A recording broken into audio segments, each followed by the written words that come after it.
questions and answers. Welcome to our May 5th live car shopping strategies. My name is Deshone. I'm known as Deshone the Auto Advisor. And over the next 60 to 90 minutes, I'm going to be sharing what we call the cars from home philosophy, the way you can shop, get bids, make your car buying simple, empower yourself, and guarantee that you did not leave any money on the table. We're going to talk about a lot of things you may not be familiar with. We're going to talk about things you have not heard before. We're going to tear back some mindsets that the car business has programmed in us for their profit. And we're going to tear down those mindsets because they're costing us thousands and they're making the greediest dealers in this country thousands of dollars. And we're going to get rid of that. So this show is sponsored by my new digital book. It's called Cars from Home, 7 Steps to Saving Time, Money, and Avoiding Dealerships. So I wrote that book to give you everything I know, everything I learned at Mercedes-Benz, at General Motors, running my own brokerage, and the hundreds of people, thousands now, that we've helped since 2021 to empower themselves in their car purchases. So part of my welcome offer to you is it's normally $97. You can get it for $24. That's my welcome offer for 30 minutes, anytime during the broadcast. As we go, you can get yours in my TikTok bio, in my Instagram bio, the YouTube comments, and the Facebook comments. It's a 75% off discount as part of my welcome offer for those of you who take action. And you'll have everything we teach here for the rest of your life. And you'll be able to move the same way you're going to hear me move and the way a lot of people I'm going to show you guys are moving. So no questions off limits. Feel free to start typing your questions. We are live on Instagram, TikTok. Hang on. I got Instagram up here. My man Dolan is moderating, so we're going to try to pull in every single one of your questions. Again, this is our May 5th live. We are live. It is Monday, so let's get to the questions. Okay, we got some coming in already on TikTok, Dolan. I see it is what it is. I'm just going to pull that one. I need to do one on shady mechanic shops. You should. If that's your area of expertise, the public needs to know from someone who's an insider what is going on in mechanic shops. I'm sure they get a lot of value. If you guys want, it is what it is to launch a channel teaching people how to avoid shady mechanic sites, type ones in the chat so he can know that he should go ahead and do that. Or she. I can't see if you're a man or woman. But let's get some questions going. Yasoy Tommy, I see you on TikTok. Interested in leasing, but I know I will go over the mileage. I drive a lot. Well, here's what you do. Give you an example. I'm leasing right now. I've never needed more than a 15,000 mile per year lease. So all of my leases have been 12,000 miles. I've never needed more than a 15,000 mile per year lease. Now, sometimes, that was because my family worked a little further from where we lived. We got a 15,000 mile per year lease, but most of the time I'm getting 12 because that's what I need. That's what I use. Now I'm paying $499 a month for this $55,000 Infinity truck. I got a 1% lease on it. I got my bids, the way we teach at Cars from Home. We're big on multiple offers. That's the only way you're going to save the big money and guarantee you got all the money is to get multiple bids. We teach you how to do that. You can do it by phone too. If you want to try to do it by phone, God bless you. We do it through email. We do it through emails and templates, and that's what we do. But I'm paying $499 a month for 12,000 miles. Now, let's just say I needed 15,000 miles. I would have bumped that lease up, and instead of $499, I'd be paying probably $30 more. So call it $530. Now, let's say I'm a high mileage driver at 20,000 miles. That instead of $530, I would probably be paying $620. And there I got my 20,000 miles per year. So the key is, and this is what you'll hear, people will blame the leases for not understanding that they choose the mileage. The mileage is not selected for you unless you go into a dealer and say, hey, work me up a lease. And then they're going to choose the mileage, probably give you 10,000 miles per year, and then try to close you on that. But that's not the way we shop. We're going to shop and we're going to adjust our miles based on what we need. So if I needed 20,000 miles per year, I would probably be paying $620 instead of $499. If I needed 25,000 miles per year, I would probably be paying $680. So I'm just paying, we get what we need and we enjoy our leases. because when we buy these cars and we drive ridiculous miles, we depreciate our cars, we destroy the value, and then we still have a loan on it in a lot of cases for a vehicle that we have destroyed the value in because we put 60,000 miles on it in 3 years. So our loan is moving very slow, but our vehicle's value is dropping through the ground very fast, which is typically how we end up with $15,000, $20,000, $25,000 in negative equity. I used to see it all the time in dealerships, especially when I was in when Uber took off. When Uber took off, year later, 2 years later, 3 years later, we had tons of people coming in with Hondas, coming in with various cars that had 200,000 miles on them, but they still had 3 and 4 year loans left. And, that's just a recipe for disaster. That's a recipe for disaster. So you should not be leasing, though, if you keep your cars 8 years. Some of you familiar with the 8-year rule, you understand. Everyone should not be leasing. I want to make that clear. Some people say, Deshone, you believe everyone should be leasing? No, I don't. If you are not keeping your cars 8 years, then you should be shopping for below market leases. Don't forget those 2 words, below market leases. Because if you're paying what everyone else is paying for their leases, it's not going to make sense. Some of these strategies are not going to make sense. You need to be getting below market leases. And the way we do that is to comparison shop, get multiple offers from dealers, have them compete for our business, and then we get these leases that no one else can get. Great question. So what if I go over 20,000 miles? What do you recommend doing? You choose your mileage wisely. In my book, I have a section called Choosing Your Mileage Wisely. The whole key with leasing is to scope out the mileage you're going to use, and that's what you shop for. If you know you're going to do 25,000 miles that year, you would do 25,000 miles on your lease. But you don't shop this way. We always shop with 12. A problem with leasing is once again, you go into the dealership, you say, work me up a lease. They're going to work you up what they want. They're going to say, hey, put 5,000 down. Who's had that happen? You go and you look for a lease and they tell you how much money you need to put down. Type me if you've had that happen. And again, welcome to everybody. This is our May 5th live. It's Monday, May 5th. Whether you're watching this today or you're watching this later today, because we will be rerunning this for those who couldn't make the show. Tell your friend they can catch it on our channels. But this is our live show. We're live every single Monday through Thursday at 12 noon. So you'll see people who will go and get blessed transition. You've had this happen. This is what you go in. They work you up a lease. Here, you need 3,000 down.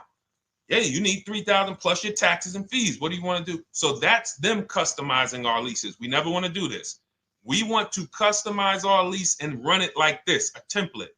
All your leases you get with, ready? 12,000 miles per year. First month's payment only due at signing. That's it. 12,000 miles per year. First month's payment only due at signing. That is how you shop all of your lease offers, because this allows you to now use the 1% rule, which I didn't create. A lot of lease savvy people know about the 1% rule, where your MSRP, I'm going to just show an example of an MSRP, the price on the window sticker. Every lease is going to be brand new, guys, or either close to it. The price on the window sticker is the price we go by, the MSRP, and we're going to divide our monthly payment into the MSRP.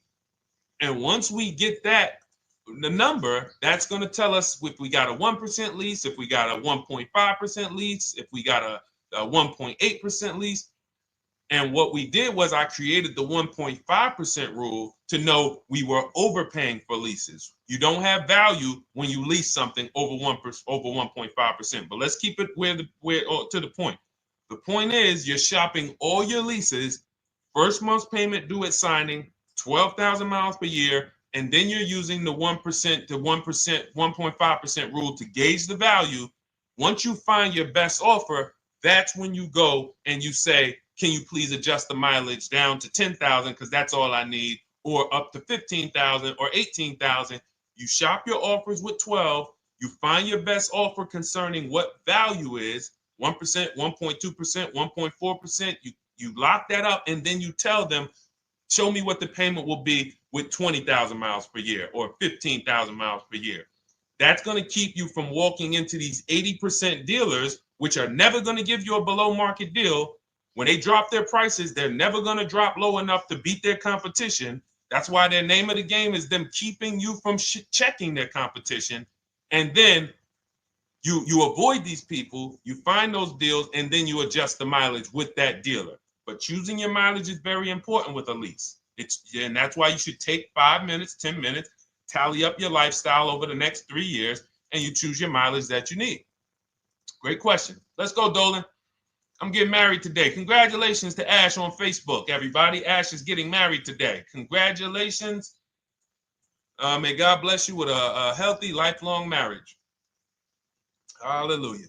All right. Angel on YouTube says, can I lease for 36 months, then purchase to have a lower payment instead of buying at a higher payment? Now, what he's asking or she's asking is, I want this new car, but if I buy the new car, then I'm going to have to pay for the new car, in which case it's too unaffordable. So can I lease it first and then buy the difference at the end? Yes, you can. Let's talk about why that's not that financially wise. There are signals, guys, that tell us we are looking at vehicles that are too expensive for us. Signals. Would anyone on here take a 50-year mortgage? Anybody? Anybody? We got some smart people on here. Anybody volunteering for the 50-year mortgage, ladies and gentlemen? Anybody? Come on, somebody.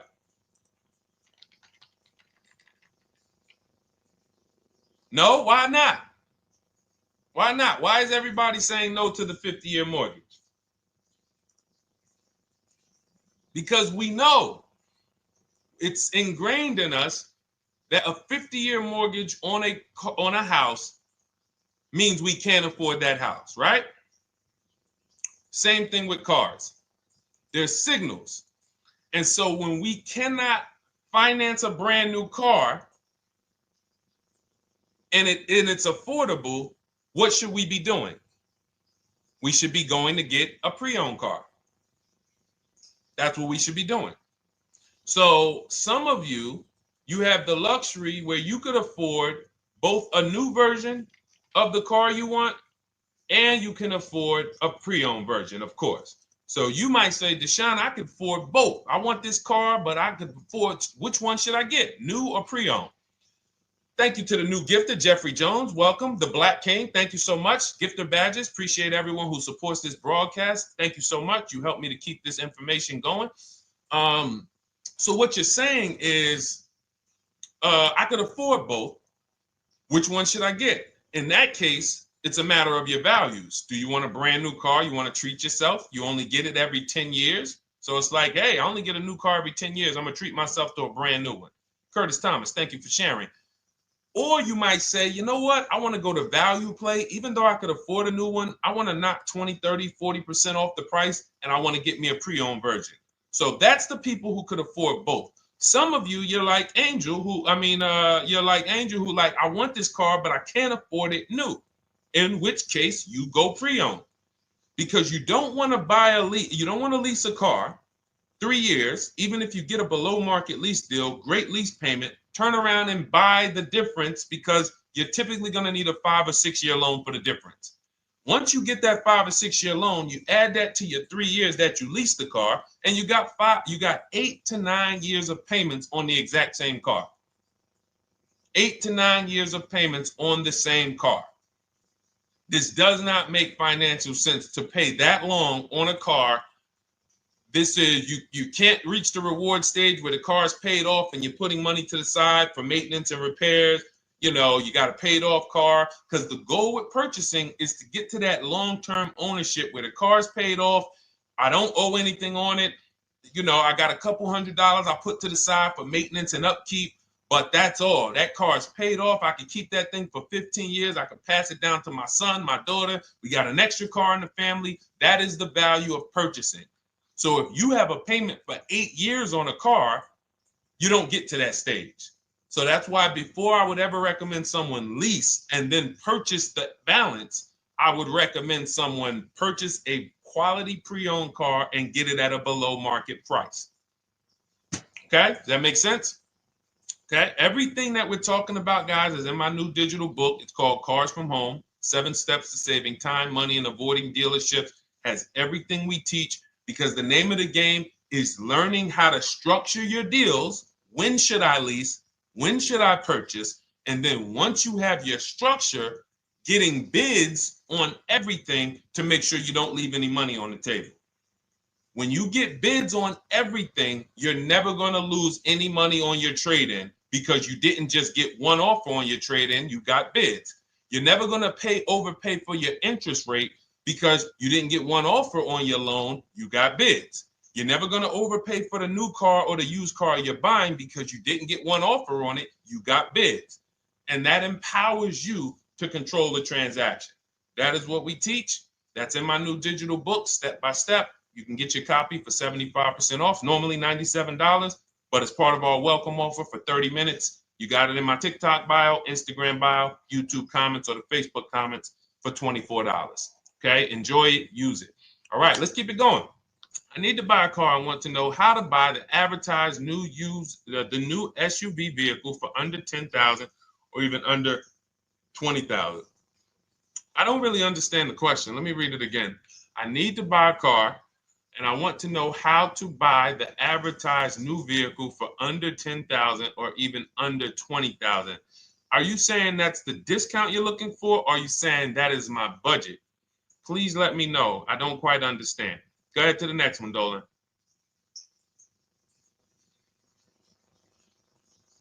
All right. If the Carfax report only has service maintenance, is it okay to purchase? Okay, so all right, this is a great question, guys. This is about used cars. Who's going to be shopping for a used car in the next year? Type the letter U. Type the letter U if you're going to be shopping for a used car in the next year. And for those who just joined, this is our Monday, May 5th, live car shopping strategies. So we are live every Monday through Thursday at 12. And for those of you who are watching the rebroadcast later in the day, you can, you'll get your questions answered. Somebody might ask a similar question, or you can join us Monday through Thursday at 12 live. Yes, so we got a lot of people who are going to be shopping for a used car. We got Buffy on Instagram, Fran Bar. Who else? A lot of people not buying? Okay. Instagram, the only people buying used cars?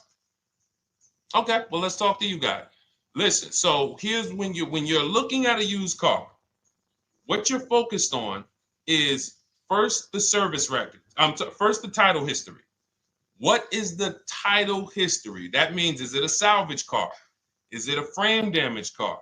Is it a now, well, let's start first. Where do we find these cars? Let's start there. We're not going to lots. We're not stumbling onto people's lots. That's what they want. We do not want to go through our neighborhoods looking for used cars. Anybody who does not have a used car on a website, they're trying to take advantage of you, because that is unadvertised, that they don't want to be where the competition is. That is not the way we're going to move. And for years, it was like that. You drive past a dealership on the weekend, you see hey, oh, look, they got this nice yellow car, a nice big red car outside, and you just pull right in. That's 2005 stuff.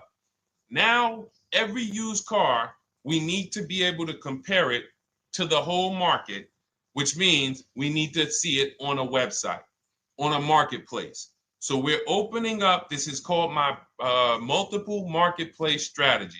We are opening up, and some of you are going to need a pen if you're going to really, or unless you're going to watch the rebroadcast, because I'm running stuff past you that, you're trying to buy a $30,000, $50,000, $100,000 car. We're not talking about how you're going to get a couple things from Amazon and, set up a little home studio for $2,000. We're talking about the second most expensive purchase most of you are going to make. So it's understand that you're going to need to focus in order to get the most out of what we're talking about. So we're going to go to the marketplaces. The marketplaces are Carvana. They sell their own inventory. CarMax, they sell their own used car inventory. Driveway, they sell their own used car inventory. We're going to go to now dealerships. AutoNation, they sell other people's, they sell their own. They buy and they relist it on their website. But then you have Car Gurus, you have Carfax, you have Kelly's Blue Book, no, not Kelly's Blue Book. You have Auto Trader, Car Gurus. So we're going to all these marketplaces, we open them right up in one tab. So now what we're doing is we're putting in our criteria, and what we want to do, we want to go 100 miles out. Even if you're not willing to drive 100 miles out, you want to see what the whole market looks like within 100 miles. So now, if you know what you can afford, then you can put in your price criteria. I have a tool that I created. It's called the Perfect Budget Calculator. Some people who have my book, you've used it, where you put in your down payment preferred, you put in your interest rate, you put in any equity from your old car, and it tells you, because what you tend to miss is the fees. That's what you tend to miss. So if you're not using this calculator that we created, you want to add another $2,000 or so, because you got to factor in the fees in that budget. Some of you go out and say, man, I think I could afford $30,000. Then when you find your car, they bump you up to $33,000 because you didn't factor in the taxes and fees. So this calculator does it for you in my book, and everything we use the Perfect Budget Calculator. But if you're not using it, just estimate another, a little higher. Now you put all of that into the marketplaces. Now you're looking for what the inventory is. Now, here's the reason why you must open up all these marketplaces. First reason, they have different cars on them. Carvana and CarMax has different cars than Car Gurus, Cars.com, Auto Trader. There's different cars on them. Another reason we need to open it up is because sometimes you'll see one car here on Car Gurus for $31,000, and then you'll see that on Auto Trader, they marked it down $2,000, it's $29,000. And you're like, wait, why the heck is it lower? This is the same car. Well, it could be because this marketplace got the notification first to lower the price, and maybe this one takes a little longer to see that, oh, maybe that takes 24 hours before their updates take effect. So that's why you want to open up all these marketplaces. Now you're narrowing this down first based on your color choices, what options you want, your models, and now we're starting to narrow this thing down. So we're narrowing it down. Now we start to look at the history of these cars. This is the best way to start narrowing down your used car search. Let's now dive into the history. I need the Carfax. Now, some of these websites will give you a free Carfax. Some of them will try to make you buy a Carfax. Now, I'm going to give you one of the secret strategies that we've been using for years in my book, and I'll tell you it right now. It is how we get free Carfaxes, because when we get to most vehicles, you guys, for those of you who are just meeting me, I worked in Mercedes-Benz for 5 years and General Motors for 5 years, and I ran my own brokerage. I started it in 2016, and I ran that while I worked at the car dealership. So I have a lot of experience and have seen a lot, and that's why I'm able to teach these things. I also love numbers. But one of the things that I know is almost every dealership has a contract with Carfax. So every dealership, we pay Carfax already. So what we're able to do is when we list our inventory on our websites, we're able to list the Carfax with it. We're able to provide that free of charge. But when we pay Auto Trader or Cars.com or Car Gurus, we are not able to actually push our Carfax to that marketplace. But if you come to our website and you find the vehicle on our website, most times you will find the Carfax for free. That is what we have been doing for years. So that now we have the Carfax, because the Carfax is the only way we can see those service records right now, because we've already narrowed it down based on, first thing we're doing is we're looking at title history, frame damage, salvage title, rebuilt title, total loss. That's the type of vehicle. The next thing we're doing to narrow it down, which is where many of you get in trouble, is you're looking at the service records. Skipping service records, buying used cars without seeing service records is disaster. The biggest indicator on if a vehicle was taken care of is what is on those service records. And if you can't see those service records, then I would not buy the car. Somebody say, oh, I'm changing the oil myself. If you don't have proof that you have changed the oil yourself, I cannot see it. I cannot see that you have maintenance this car, and that's a turnoff for me. Because now when you drive that car a year later, 2 years later, things start happening. You have no one to blame but yourself. Now the regret kicks in. Man, I knew I shouldn't have got this. But chances are, if you find a quality vehicle and you see service records on that previous owner's report, that's going to lead to a quality experience. Okay, so that's pretty much how the initial part of our multiple marketplace strategy.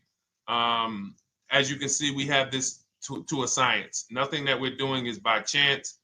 Nothing we're doing is on a whim. That is it. But let's go to some more questions. And I think the biggest thing I want everyone to understand so far is that we don't wing anything in this process. There's nothing, everything that I'm teaching you is going to be out of our systems. Now, some of you have different learning styles. So let's address this. Again, welcome to our May 5th, Monday, May 5th live. We're live Monday through Thursdays at 12 noon. And we rebroadcast this for those who couldn't make it. You can share this with your family. Tell them, hey, visit Deshone the Auto Advisor's channel. He did a great show earlier. He answered some questions that everyone had. You can watch the broadcast all through the rest of the day. Now, but we're live every week, but we're live right now. So now the biggest, some of your learning style is different. What we teach is we have the ultimate do-it-yourself guide. This book is rated 5 stars. Thank you to everyone who's rated it on Goodreads. Just pull it up right here. For those of you who are actually on Instagram or YouTube, TikTok, you won't be able to see this right now. But the book is rated 5 stars. We appreciate you. And this is the ultimate do-it-yourself guide, whether you're new cars, used cars, leases, bad credit, how to make banks bid for your financing, high mileage driving. It's all in there, step by step. And it's a digital book, so you don't have to wait for it. As soon as you get and hopefully you get there before the 30 minutes, so you get your copy for the $24 instead of the $97. That's our welcome offer. But that's your do-it-yourself guide. Some of you, you're a do-it-with-you person, and that's Shop with Deshone. You like videos instead of reading. You want coaching. You want support. You want a community. We have 1,600 people in our Facebook group. That's our Shop with Deshone. We've had 2,200, almost 2,300 people come before you.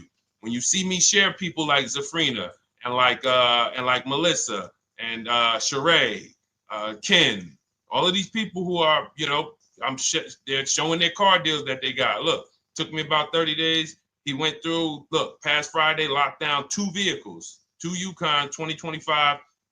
Said he dropped sold the BMW. They dropped the price down to 70 grand. So they took off like 5,200 for him. These are all people who are in the Shop with Deshone. Their learning style is they prefer videos. They prefer, coaching with me. But again, it's the same information. So I want to be clear. It's just your learning style. So if you are like Deshone, give me the blueprint and I will run this thing. That you're going to be like the people who send, like Marie. Marie just wanted to let you know she got our book. Using the book, I saved over $13,000 off MSRP. Now, here's where the feelings get hurt. And this is not my intention. But some of you have these same vehicles that you're going to see me sharing that our people get. And when you see what they paid for them and what they're getting off of them, you're going to see, wow, I did not get that. I did not get that type of discount. So all of you who have this 2025 GLC coupe fully loaded, she said they took $13,000 off MSRP. She got her bids from home, got my payment to be hundreds lower per month, maintenance included, no money down. We are masters at no money down deals. You should not be putting money into these cars unless you intend to keep them for 10 years and you got a great price already. You got a huge discount already. You should not be putting money into these cars. I have never done more than $1,500 out of my pocket for any lease. And when my car that I bought, I put money down on that because I bought it to keep it. But everything else, we are shopping with no money down. So you're going to see that a lot. So again, depending on your learning style, you can head to my bios and to the comment sections, open the Cars from Home Toolkit, Shop with Deshone might be right for you. I don't care how you get the information as long as you are saving the money. I don't care. If you could do it with a $24 book, do it with the book. I would rather you say, man, this guy Deshone helped me. I bought his book. I got it on the sale because he did the welcome offer for $24. And man, I done got 4, 5, 6 cars using this thing. And all I paid was $24. Congratulations. I will celebrate that. I wish that for everyone, but that's not everyone's learning style. So, okay, Dolan, let's keep it going. I'm sure we got a lot more questions coming in. Molly from Facebook, great to see you. Needed to be here. Well, I'm glad. I just ordered a new vehicle last week, expected to arrive in 3 months. I need a breakdown of how to get out if the options they want, get out of the options they want to the MSRP. Well, first of all, what you want to do is you want to get bids now. You do not want to wait. Those of you, she's ordered a car. She's scheduled to be here in 3 months, and she has not locked in her pricing. Now, the reason when we order a car, we are always getting our bids first because the closer your car comes to arrival, the less leverage you have. They know once that car comes in there, she's been waiting for 3 months. She is not going to want to walk away from this car. She is not going to want to do this all over again. And they're going to probably take a shot and say, or if you look for a discount at that point, you probably are going to be like, no, I'm sorry, we can't give it to you. So what we're going to do is we have to now send that request out. Now, there's 2 ways for you guys to do this, whether you're leasing or purchasing new cars. 2 ways for you to do this. You can do it your way, which is calling around.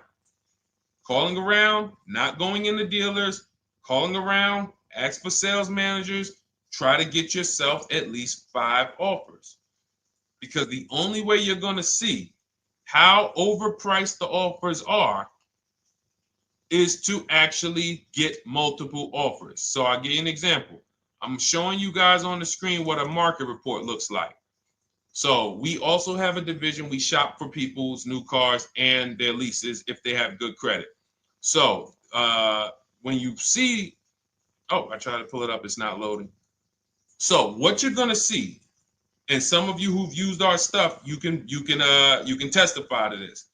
There is a huge spread between the best price and the worst price. Huge spread. So in order for you to know you actually got the best price, you need to see 4 other offers that are higher. I'm going to say that again. Thank you to all the gifters on TikTok. Thank you, Jeffrey Jones. Appreciate it. You need to see other offers that are higher. So let's go back to my car. This dealer who won the bid for my Infinity truck saved me over $8,000.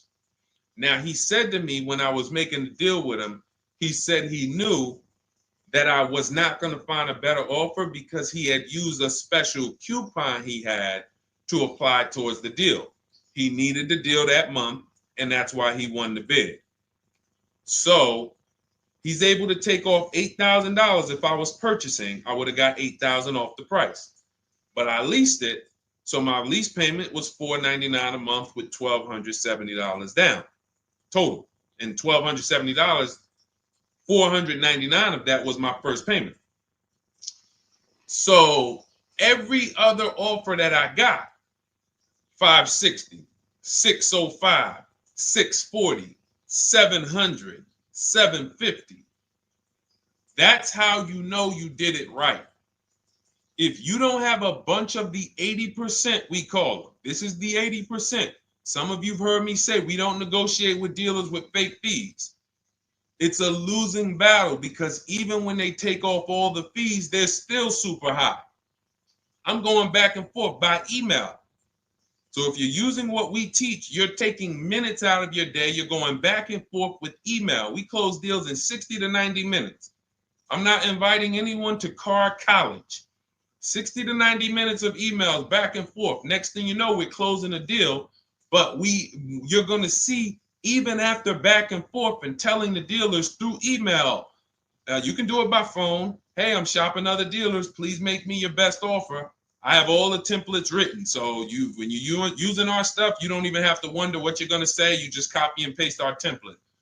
But even after that, you're going to see, wait, these people are still giving me super high prices, even though I told them I'm shopping, even though I told them I'm serious, I could buy the car right now, even though I gave them every single thing I need to give them to get an offer, they're still $150 a month higher than my best offer. That's going to prove to you that they are the 80%. They are not coming down. When they say this is our best deal to their customers walking inside, they're not lying. It is their best deal. It is not the best deal. It is their best deal. Their competition's best deal will blow their best deal away. And the only way you do that is by getting bids. So that's what you need to do, Molly. Take exactly what you're looking for. If you want to call around, call some sales managers and say, hey, listen, this is what I'm looking for. I put in an order, but I'm not dead set on the price yet. Haven't really gotten, I want someone to lock in a price for me. And hopefully you're purchasing, because if you're leasing, it's tough, because once that lease comes in, you do not know what the lease program is going to be. So if the lease program is bad, then you could find yourself jammed up. Now, here's what we try to do to prevent that. It's not always possible. Here's what we try to do. Once you have found the best dealer who's won the bid, now what you're going to do is say, based on this price that you're selling me the car for, can you give me a lease estimate now? So let's say I'm ordering this Infiniti. I shop around, I find a dealer who says, all right, Deshone, I'll place the order. I'll take $6,000 off list price for you if you do the business with me. Perfect. Can you give me a lease quote based on that now? I know this is not the vehicle. My vehicle's coming, but can I get some type of an estimate of what it would be? And then I look at that, and if it's affordable, now I place my order. But I'm not placing an order for a lease blind, not knowing what my payment's going to be when that car gets here. Okay? Does that make sense? I know I may be typing. This is heavy. That's why I told you guys, when you're here with us in car buying, below market car buying strategies, this is like short 60 to 90 minute master classes. This is not lives where I'm showing you how to make macaroni and cheese and turkey and like, okay, yeah, you got your music playing in the background. Hey, listen, all right, what I need? Oh, hand me the Sazon. No, you could do multiple things. This is heavy finance talk for 60 to 90 minutes, and it will change your life. And I just saw my girl, Lisa. Lisa, good to see you. Lisa's been, she's been learning from us and rocking with Cars from Home. Let me see. I'm glad you clarified, even if no money down on the lease, you still really have to give them the first month's amount. Yes, I don't know what I'm going to do yet, buy or lease. No matter, I'm learning lots and sharing with my peeps. Thank you, Lisa. Thank you. Now, technically, you don't have to give them the first month's payment either. What I do is our templates all involve shopping, first month payment due at signing. But if I wanted to, so let's say, for example, on this $499 a month lease I got on the Infiniti, and I'll actually will add this because I'm glad you said that. The lease that's your first month's payment, so it's not considered money down. It's considered your first month's payment because you're leasing, you're paying 36 months or 39 months. We don't do 4-year leases. We don't even do 3.5-year leases in most cases. We're not doing it. It's 36 months, 39 months. And if they have a really, really good program for 2 years, they will tell us about it. But we shop for 36 months. But you can tell that if I wanted to tell them, you know what, I want to do a straight sign and drive. I don't even want to give you the $499 for the first payment, which means you're asking them to pay the first payment, then it would have just been $500 going back into the cap cost, which would raise the payment probably with interest and taxes, maybe 15, 17 bucks, something like that. So if I truly wanted to bring nothing to the table, I can just have them to, cap the first month's payment. You can do that. You can do that. So you can ask any questions. I know you're in our Facebook group, and so you let us know. But the 8-year rule is your basis for leasing versus buying. The 8-year rule, when you guys open up my book, you'll hear me talk about this. I'm going to make a whole lot more videos about the 8-year rule because it is the parameters for how to know whether to lease or buy. It takes into account how drastic cars depreciate. They lose value like crazy. All the losses are in the first 5 to 7 years, and you don't win until you've kept the car at least 8 years, compared to someone who's getting a below market lease. So let's take an example. You look at somebody like, Brian. Brian got my book. Just finalized my first ever lease using your system. 2025 HRV Sport all-wheel drive, $30,000, $505 MSRP. So this is a $31,000 vehicle almost, and he got it for $395 a month, which is a 1.2% lease, no money down. Now, his initial quote from this dealer was $434. This is the winning dealer. But in my book and in our systems, we have a counter offer calculator where we put all the offers we get into the calculator, and then it calculates the best offer and it tells us what to counter. So his initial quote was $434. He countered with the calculator and ended up closing his deal at $395. So these are the people that, for all of you who you're like, wow, are there any cars out there with a $300 payment anymore?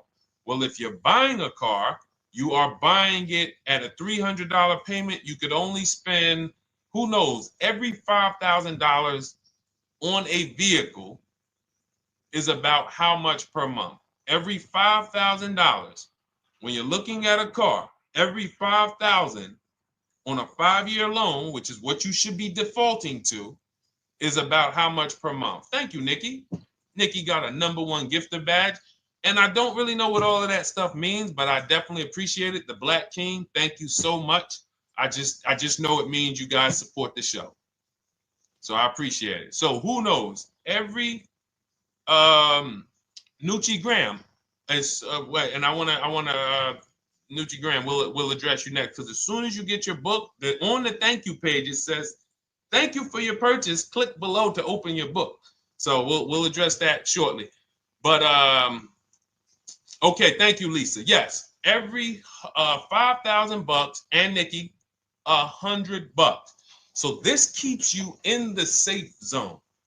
When you are looking for how much loan I'm going to take, you are looking and saying, every $5,000 is going to cost me roughly $100 per month.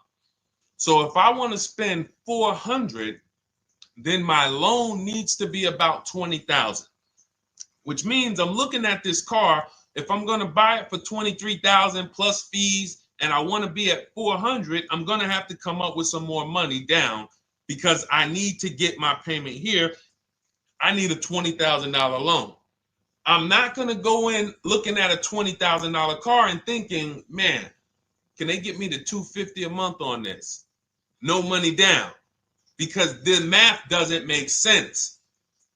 Because the only way they can get you to that is to put you in a 7 or 8 or 9 year loan, which is a horrible deal. And they've done it to a lot of people, because you go in and you just say, get me to this monthly payment. And they're like, well, you didn't say how long. You come in later, hey, man, my loan is, I remember, man, a guy called me, and this is, unfortunately, people are not trained to look at how long their loan is. Early in my career, I think I was still with General Motors, and a guy came in and he had some vehicle, And he was like, you know, D, could you look at this, man, and tell me, because I don't, you know, I'm trying to get out this thing, man. They telling me I can't get out of it now. That's a recipe. You bury yourself when you make these types of moves. They're saying I can't get out. I looked at his contract. It was a 96-month loan. 96-month loan. So he's in a 96-month loan at a high payment. He's going nowhere. And what it came from is him going in and saying, hey, get me to this payment. My payment's affordable, but how long is the payment? That determines what you're paying for the car. So when we say, yo, are there $300 payments out there? I'm showing you. Leasing, there's cars you can drive 30,000 miles, $30,000 cars, beautiful vehicles, payments in the threes when you're shopping and getting bids, and you're finding vehicles with great lease deals. At the same time, on a pre-owned car, that's only going to get you under 20 grand, between 15 and 20 grand. So it's about getting the most for your money. And getting the most for your money, you must take into account the 8-year rule. If I'm not keeping a car 8 years, I should be shopping for a below market lease. I'm not tying up any of my money in this car because I'm not keeping it long enough to have all of that money benefit me. Does that make sense? Type ones if that makes sense. Type dollar signs if that makes sense, because this is about money. If I'm not keeping the car 8 years, then all the money I'm going to tie up in the car to pay for it, to pay off the loan, to do the maintenance, to change the tires, to change the brakes, to change the oil, to change the brake fluid, the transmission, all of the money I'm putting in that car, just normal maintenance. I didn't say anything broke. Normal maintenance over 7 years. I'm not going to keep the car long enough to have that make sense. Whereas had I leased, I'm just below market leases. I'm just literally paying cents on the dollar, changing my oil. Most of the times I'm out the car before I need brakes, unless some of you are driving 15,000 mile a year leases, and then sometimes you will replace the brake, but it still does not compare to the cost of purchasing. And, you know, throughout the show, I'm going to show a lot more lease deals and a lot more discounts. But the reason why I show you guys the lease deals is because the money doesn't lie. Unless you're just hell bent on paying more, the money does not lie. You can't compare when I was, you know, I'm driving $40,000 cars. My payments have a 3 in front of them. And my friends are driving $20,000 cars and their payments have a 3 in front of them. And those cars are used, need maintenance, you know, warranties done ran out after 4 years. I'm over here driving brand new cars, problem free, and they're paying the same amount or more than me, and they're driving inferior products. And then once they really get tired of the car, they go ahead and they trade it in and they start the process all over again. It's just it's bad financial advice that the car business never trained on, and they just love for people to be ignorant. But we're not going to be ignorant here. All right, Dolan, let's keep it going. By the way, all of you who just joined, this is our Monday, May 5th live. We are live every Monday through Thursday at noon. So for those of you who may be watching the rebroadcast, we rebroadcast the show all through the day. So for those who missed the show, you can either, you know, or some of you want to tell your friends, oh, hey, you're shopping for a car, go watch this show. And we'll rebroadcast this show all through the day. And we rebroadcast all the episodes through the weekend. So for those of you who didn't have time, you're, man, I want to catch up on all the shows, all the questions that were asked. We'll rebroadcast those through the weekend. But we are live every Monday through Thursday between 12 and usually 1:30. You can have your friends and family tap in. You can bring your questions, and we try to get to as many as we can. All right, Dolan, let's keep it moving. Let's get to some more. What are the companies for loans? Well, there's a lot of them. First thing you want to do is, so we teach something called the bank bidding war. This is a question, because here's my question to you guys. Where do you get your car loans from? Here's my question to you. And I'm going to tell you how we should change the answer, because I know what some of your answers are going to be. Where do you get your car loan from? Some of you are going to say my bank. Some of you are going to say the credit union. Some of you are going to say the dealership. But all of those are not the answers we want to go with anymore. Here's the answer. You got it, Nikki. I love Nikki. Whoever gives me the best rate. That is going to be the answer moving forward. If you're using what we're teaching, that's your answer. Whoever gives me the best rate. What, in other words, whoever wins the bid. So what we're doing is we are not just going to our credit union and having them run our credit, give us a rate, and now we going out and we're shopping with a check in hand and we're shopping with our back against the wall because the bank says, well, hey, you know, your pre-approval expires May 17th, so you hurry up and find a car or you're going to have to come back and run your credit again. Now we're over here and our bank is putting our back against the wall. That's ridiculous.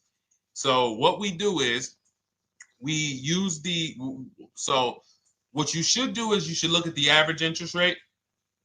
If you have average credit, look at the average interest rate, and then you use that to budget. Again, I have a calculator that we invented. It's a proprietary calculator. You can't find it on Google. It's in my book. It's in our course, Shop with Deshone, in our checklist, our video checklist. This is stuff that, again, we don't, if you notice stuff that I teach, it's not anywhere. Deshone, why can't I find the 8-year rule on YouTube? It's because it's Cars from Home. We created it. I can't find the 1.5% rule. No one else teaches that because it's our intellectual property. We created it. I don't mind people saying it, but they need to understand we didn't find this stuff. We created the stuff. So calculators, we invented them. So this calculator you take this interest rate, but even if you want to use a standard payment estimator calculator, you can take just what I said. Remember, add a little bit more for the fees, because that's what you're not taking into account. The fees, the taxes, and that's where we get in trouble. My calculator, our perfect budget calculator, does that for you. So now you want to look at the average interest rate. Type in average rates for cars. Use that for your budget, just so you can know about how much car I can go and get. So between what I told you about the $5,000 being $100 a month, and that last part about, adding a little bit more and using the average interest rate, you should have a good gauge on a range of car to go and shop for. Now, once you now shop your market, whether you're shopping new or whether you're shopping pre-owned, once you find no one's touched your credit till now. No one has touched your credit with a hard pull, especially not.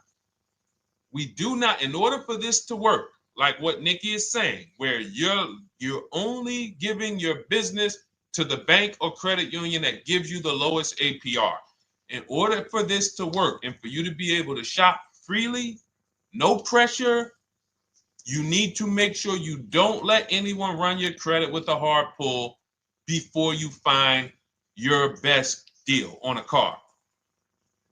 Soft credit pulls, estimates of budgeting, the way I just said. Now, you go out, you find your car, whether it takes you a week or a month or 3 months. Bang, I found my car now. You lock the car up, put it under contract, you leave your deposit. You never, ever. How soon when you get a car does the dealership want you to take it? I like asking questions like this because we can prove how predictable most of the car business is. How soon after you purchase a car does the dealership want you to take it? Thank you, Janae. Immediately. Now, the reason for that is, there's various reasons. There's various reasons. Right then and there, Molly, yes. But what I want you guys to focus on is what you lose by taking it right then and there. You lose the ability to shop the interest rates.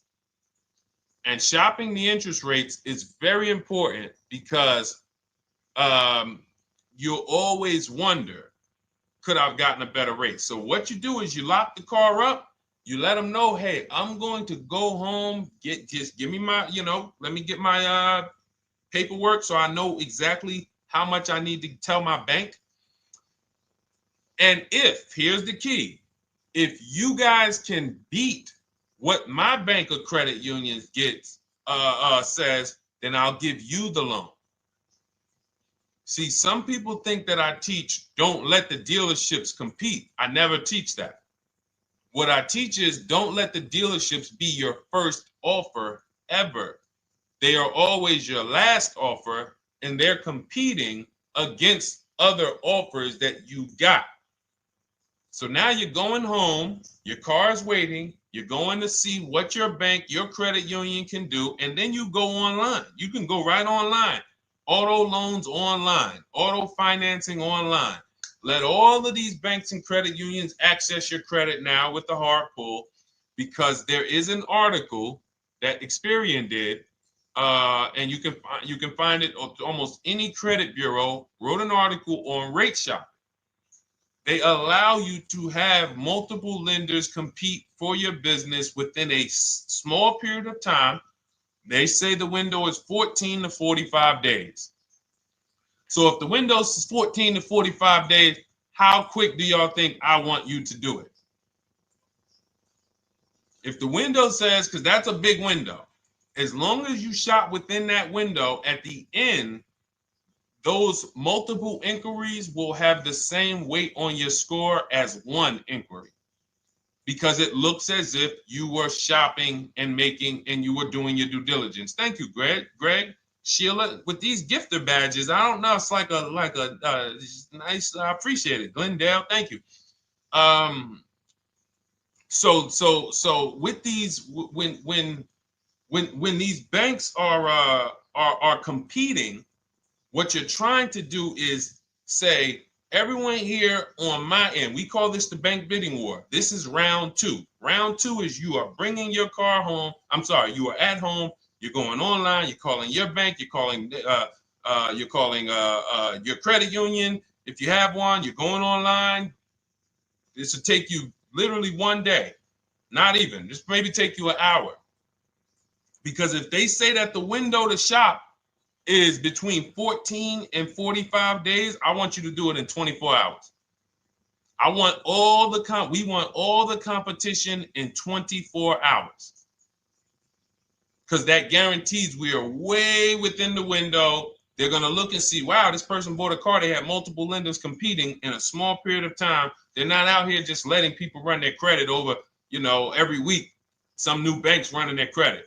So now you call the dealership afterwards. You say, hey, the best offer I got was from such and such credit union or such and such bank.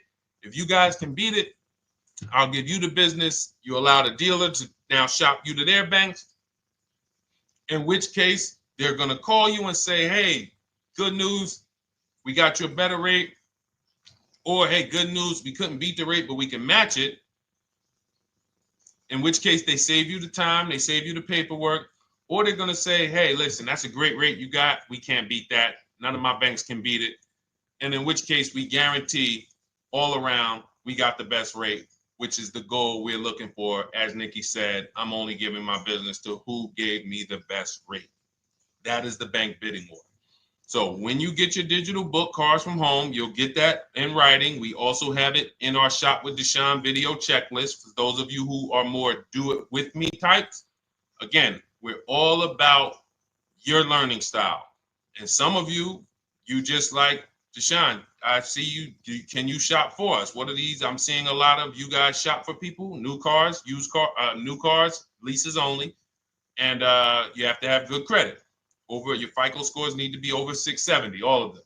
But if you don't, again, same result. We've been helping people get these results since 2021. And again, I am all about speed. These are short videos. The book is boom, action steps, action, action, action, action. I'm not trying to teach you everything about cars. I'm trying to walk you through a path, a 7-step path to get to the result you want all the time. Okay, I'm not taking you to car college. You're not going into the car business. You just need to know how to get the best deal. And that's what it's about, step by step. Okay, but for those of you who are just coming on, this whole show is sponsored by my new digital book. It's called Cars from Home, 7 Steps to Saving Time, Money, and Avoiding Dealerships. It's a digital book. Everything we teach about new cars, used cars, leases, below market financing, high mileage driving tips, bad credit tips for those of you who have your credit is not going to qualify you for everything else we're talking about. You need specific strategy. We have that specifically for people with bad credit inside my book and inside Shop with Deshone. So that's why I never believe in one size fits all car buying advice, because all of you are in different situations. So how does somebody look saying, you all should do this? We're all in a different situation. I have a trade-in, he doesn't. He has a lease that's coming due, he doesn't. Oh, he has a lease that's coming due, he has equity in it, we need to help him get that equity out. He has a lease, it has an equity, but it has a third-party restriction. We can't talk to people the same. That's why everything we do is custom and letting you know, no matter what your situation is, it's very common to us. Very, very common. So, all right, let's keep it going. We got some more time, Dolan. Pull them up. More questions. All right, yeah, I see we got a couple more coming in on TikTok. How do I get the book? Well, the book is in my TikTok bio. In my Instagram bio, there's a website there. It's Cars from Home Toolkit. And then you'll see the welcome special for $24. So the book is normally $97, but as part of our welcome special, you got 30 minutes to get yours for $24. So you won't pay the $94. You get 75% off. We also have a link for you guys on Facebook and YouTube in the comment section so you can get your copy. And if you're going to spend a couple more minutes with us, I would appreciate if you share the broadcast with one person that you care about. So that can help, we can help get this information out and we can help change lives. If you didn't receive your ebook, well, first of all, as soon as you purchase your book, you're going to see a thank you page. It says, thank you, screenshot this page. And then it says below, click the link below to open your book. So you actually get the link to open it as soon as you make the purchase. And then I say, I also emailed you a copy. So sometimes people type their email in, one letter's wrong. Obviously, we can't send a book to an incorrect email, which is why I have my support team's email right on there. So that if you don't see that book within 5 to 10 minutes, you email my support team, hey, I didn't get the book. They'll get you the book right away. So as you can see, I want you to, Dolan, can you put up, do we have anywhere with, we can put up the support team's email for this person? And just send an email to support. There you go. Thank you so much. Support at Deshone the Auto Advisor. Thank you, Dolan. Best moderator in the world. All right, so shoot them an email. Just let them know. Give them your first and last name, and they'll check the record, make sure that we have a purchase from you, and they'll send you your book right away, so you can dig right into it. Okay? All right, let's keep it. We work with clients all around the country. What I'll start doing, I wanted to bring some on here today, but I can't load them up. The system is showing an error. So I got a lot of people. I always bring tests. I always like to show results. So, you know, I'm a results person. So you'll see a lot of people that I share. Brian, who has our book, and, you know, his lease, Marie with her $13,000 off. All of these people made deals from home. They were not in a dealership negotiating this. You got, look, Frank, I bought your book, used your system, and just closed my deal and have positive results to report. I love when y'all email me, by the way. Like, please continue to do this. A caveat is I wanted a just released 2026 Genesis G70 Advanced, and there are no incentives. I could have gotten incentives on the 2025. However, I wanted the 2026, and I was willing to pay. So even with high demand cars, even with cars that are rare, this is the situation. I reached out to 20 dealers and I received 9 offers for 36 months, 12,000 miles on a $58,000 MSRP.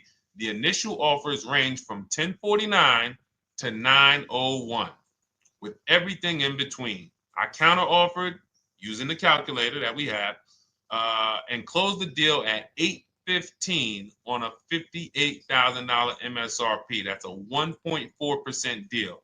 Now, mind you, that on a vehicle on a 2026 with no incentives, which means every bit of that was the dealer taking off money for him. He probably had to get at least $5-6 grand off to have that deal come in the 8s, when other dealers were quoting him 9 up to 10 and, you know, mid $1,000 range.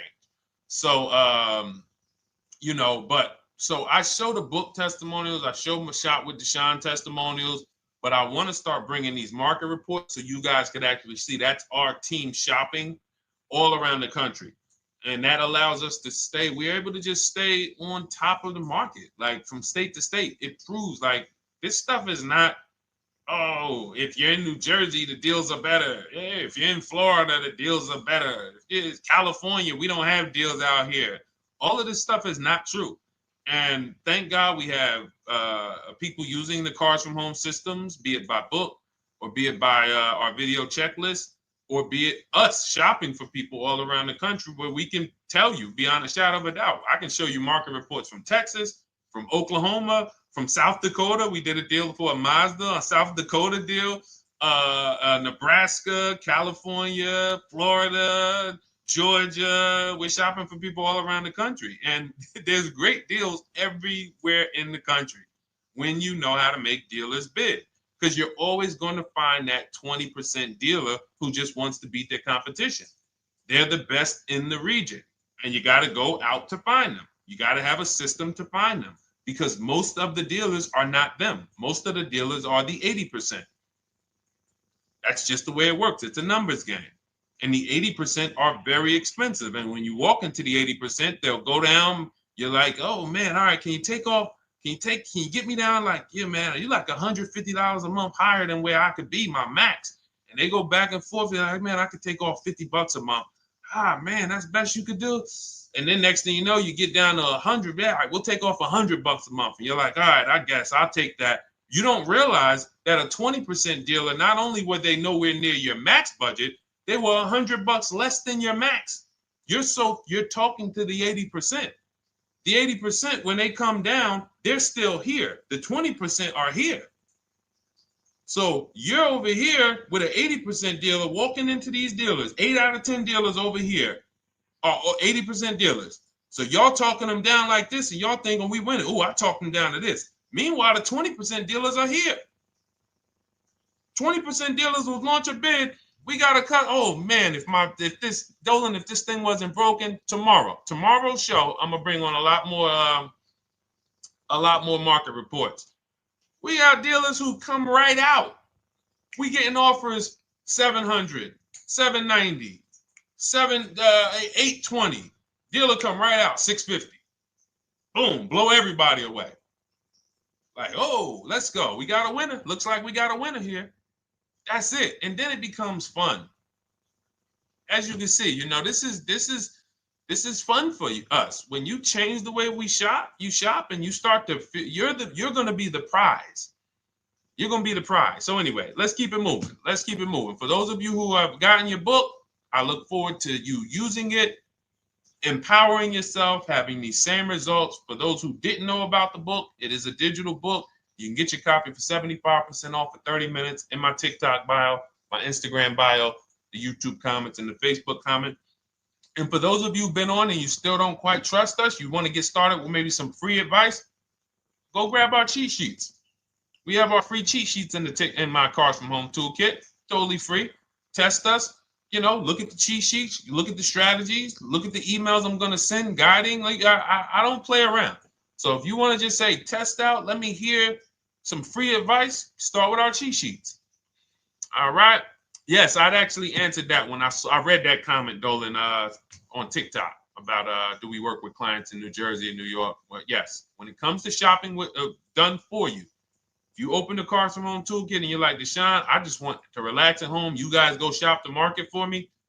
If you have good credit, FICO scores over 670, and you have and you're shopping for a new car or a lease, you can book a call with us and we can see if we can help you. Book a 10-minute call. It's free. And we can see if we can help you. Is it best to lease a car if you're currently underwater? Ooh, if I was underwater right now, let's just say I have 15,000 negative equity. I made a bad deal during the pandemic. I'm upside down and I'm like, man, I got to get out of this car.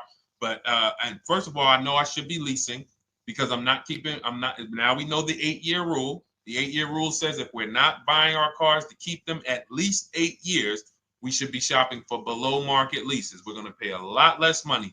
Below market leases, not normal leases. Very important.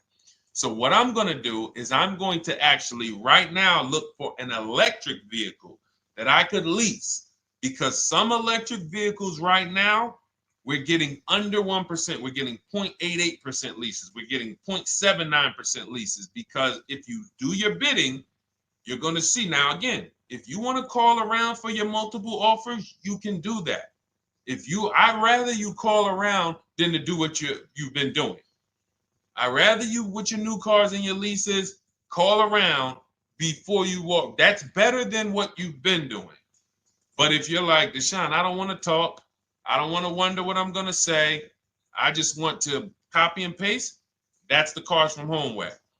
Either way, you get your 5 offers, and you're going to see now, my best offer on this $40,000 electric car might be $320 a month.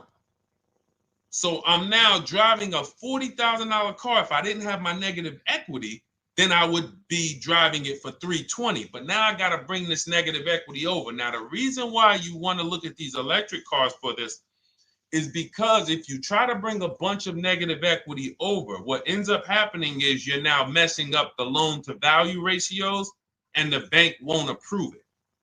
So you might go in and look at a $40,000 car, and now you bring this 15 grand of negative equity, and the bank is saying, we're not going to loan $55,000 on a $40,000 car. We're not doing that. So that's when they'll say, some of you may have heard this before, you have to put money down.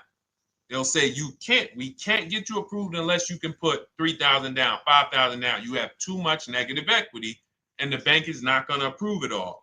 But when you get your bids on some of these electric cars, you're going to get $10,000, $15,000 off. And this is specifically what I would be looking for. I would be looking for the electric vehicle that when I get my bids, I'm saving 15 to 18 to 20 grand off. And if you guys don't think that's possible, you haven't been here for long. You know, this is Milligan. She bought her Mercedes EQE last year. She literally, MSRP of her car was $79,245. She got almost $30,000 off the vehicle. Almost $30,000 off the vehicle. $51,359 is her price. $79,000 vehicle. She got it after rebates, after discounts, after everything. $51,359. So you take a vehicle that you can get a huge amount of money off, then you bring your negative equity over. So now that payment goes from $320. Yes, it might go up to $575 or $600 even. But I know I'm in a nice car now. I'm in a brand new car, and after 3 years, I'm done with that negative equity. So that's what I would be doing. And if God forbid the car gets totaled while you're driving, you're out of the negative equity in a lease. So if I rolled that negative equity, 15 grand over to this car, now I'm driving it. Boom. All right, I got this electric car. I'm out of the negative equity. I got a good value. I'm in a $40,000 car. My payment is affordable. Now I'm driving. Oh, shoot, car gets totaled. I'm out. I can go get me another car now. I can go and get the same exact car, but I can get it for $320 now.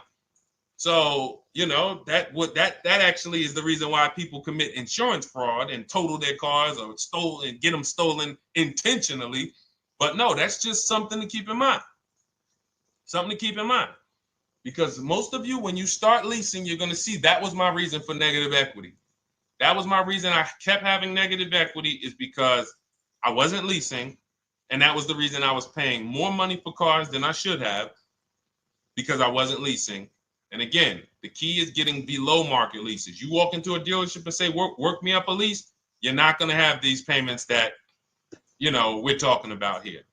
It has to be below market leases. That comes through multiple offers. Only way. All right, let's keep it going. A lot more questions. No gap then. Is that your first time leasing? Well, no, we'll get to that. I see it's a little conversation happening on TikTok over here. By the way, everyone, this is our Monday, May 5th live. We're live Monday through Thursday. Tell your friends, please. I would love for those of you who are going to keep joining us to see some friends tomorrow, family members tomorrow, co-workers. When you are at work, when you're talking to people, if they say they're car shopping, I would love for you to invite them to our live shows Monday through Thursday at 12. And if they couldn't make the show, we will rebroadcast each episode for the rest of the day. So after today, after we end the show, if you guys want to refresh on some things or you want to whatever, you want to send people, we will rebroadcast this episode for the rest of the day. And then on the weekends, we put together a weekly compilation. We broadcast them all just for the people who couldn't make the live shows. But every Monday through Thursday, we are here. And yes, happy Cinco de Mayo to you too, Nikki, and to everyone who celebrates. All right, what do you think about waiting till December month, mid-month to buy a vehicle? I do not. Dealers need cars to sell before that. It's a myth. All right, we're going to dispel a myth, okay? When have we been taught that the best time to buy a car is? Thank you to everyone running up the likes on TikTok. We're at 3,400 likes. Every time you hear something you like, you double tap the screen. That makes a big difference. It sends a message to TikTok that we're doing something good over here. Okay, end of the month. Yes, sweet now. End of the month. So we're gonna peel, like I told you guys when we started the broadcast, right? We are gonna, yes, Molly, last day of the month, right? So this is what we have been taught. Last day of the month, come on in. That's where your deals are, right? Let's look at this logically. As a former car salesperson, the times where where I saw the dealer or myself being the most desperate was the times where we did not have a lot of customers. Sometimes you look up, it's the 10th of the month. They call us into a sales meeting. They say, hey, guys, we got to sell 200 new cars this month. We are only at 40. We are way behind. We are tracking way behind. Call anyone you know who's a real customer. We are entertaining every reasonable offer. Now, you've been taught there's a group of people that we know are coming at the end of the month. There's a group of people that we know that last weekend they're going to rush. But there's no desperation there from us because we know they're coming. So we look and say, I'm much more desperate at various times throughout the month than I will be at the end of the month. Because think about it. Every time you go into the dealership at the end of the month, is it dead or busy? You go into the dealership most of the time at the end of the month, is it dead or busy?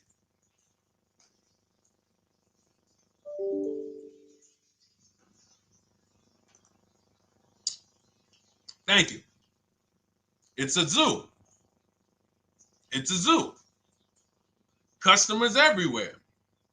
That means all the car salesmen are not worried about making a deal. In fact, they're looking at you and saying, hey, Molly, thank you. Listen, I know you, look, I know the payment's $780 a month. I know you said you wanted to be at $499, but, we've been going back and forth. Can you work your way up, get closer to the $780? Because they know now we can take a shot. Because we have some other customers behind you, Molly. Did you see the people walking out? These people just walked out. They're mad. We don't have enough salesmen here. We got people waiting 40 minutes to speak with somebody. Do you think you're getting the best deal when that's the energy?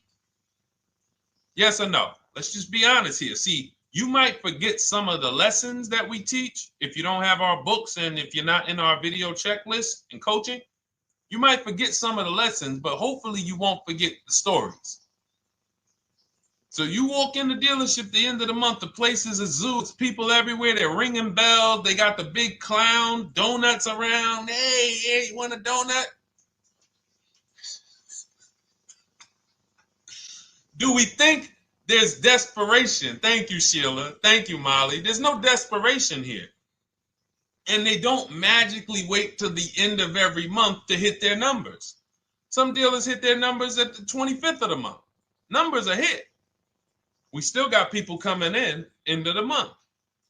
So What we want to do to answer the question is we want to be positioned. What I like you to do, for those of you who are in an emergency situation, you need a car in a week, in 2 weeks, that's fine. Everything we teach can guide you. We've had people who got their cars in 3 days. Like that's not something that is let's see. This is my second go around, much easier, more relaxing experience. Calculator definitely helps.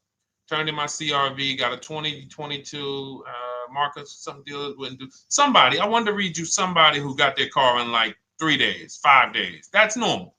Again, like I said, we're not taking you to car college here. Like you know, our step-by-step programs can get you to your cars in less than a week, 90 minutes.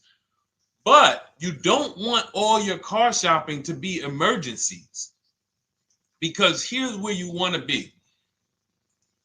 You want to be able to say no for up to 3 months.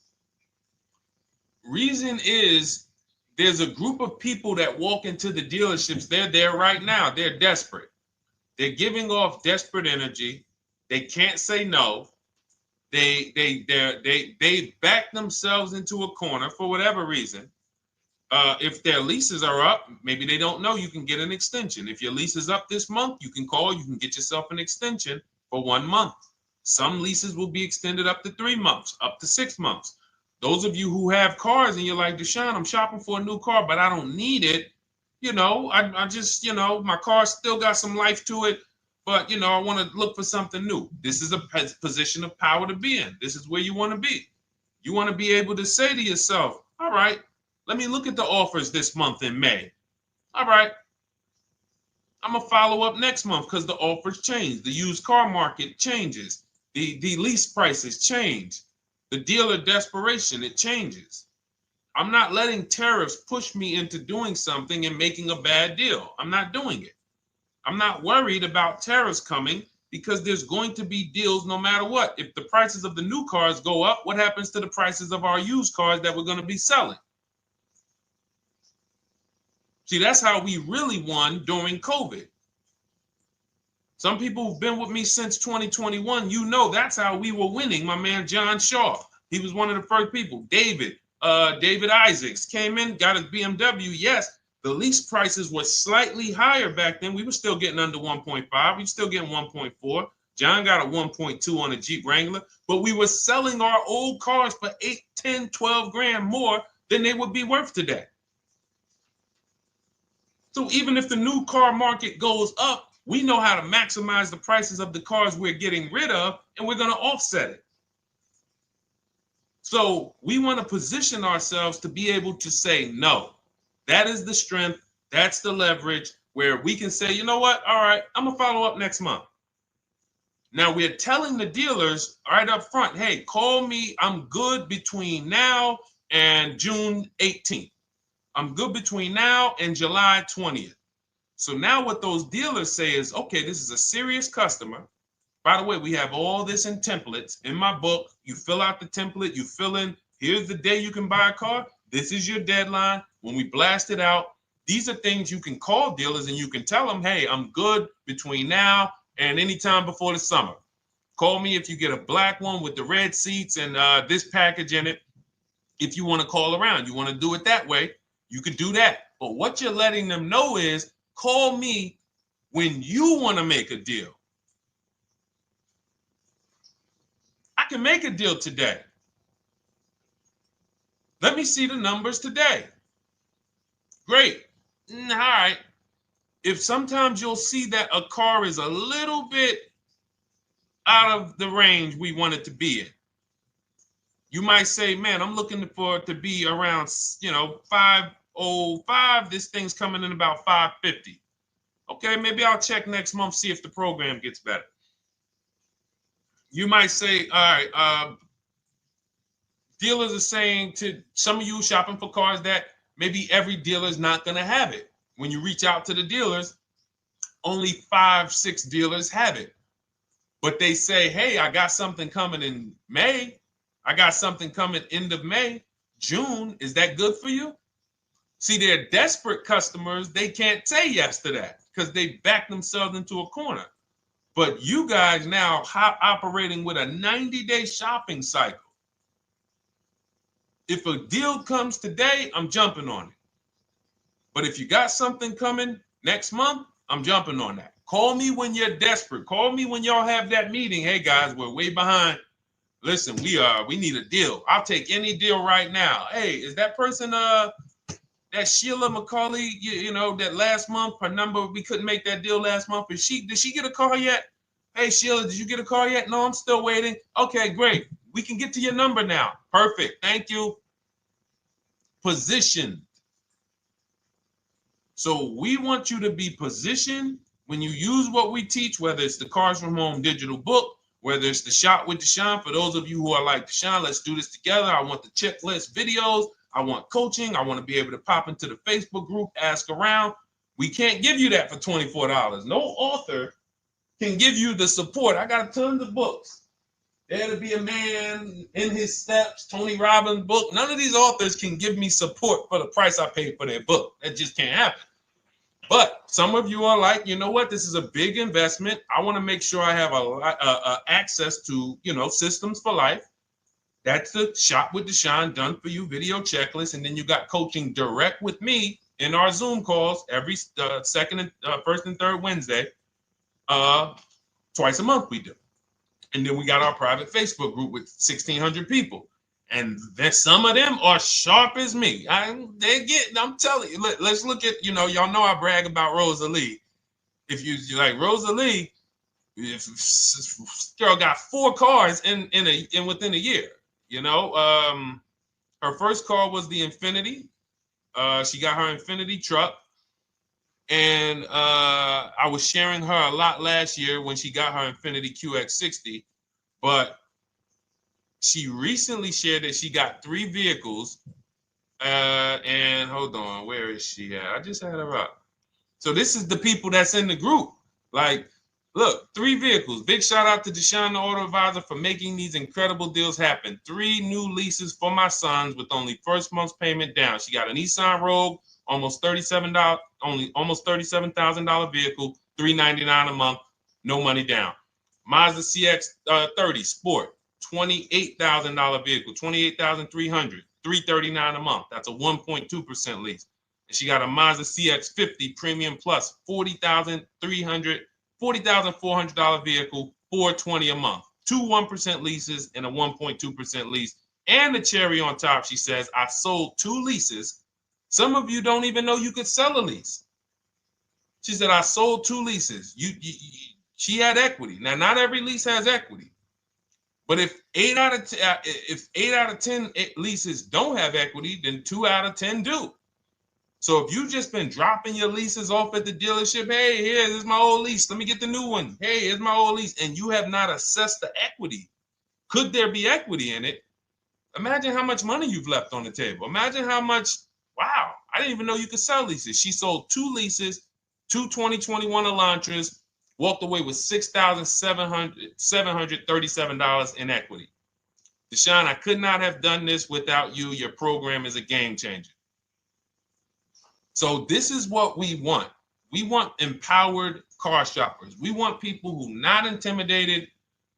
I don't care what this market does, whether I need a new car, used car, whether I got bad credit, whether I'm a high mileage driver, it does not matter.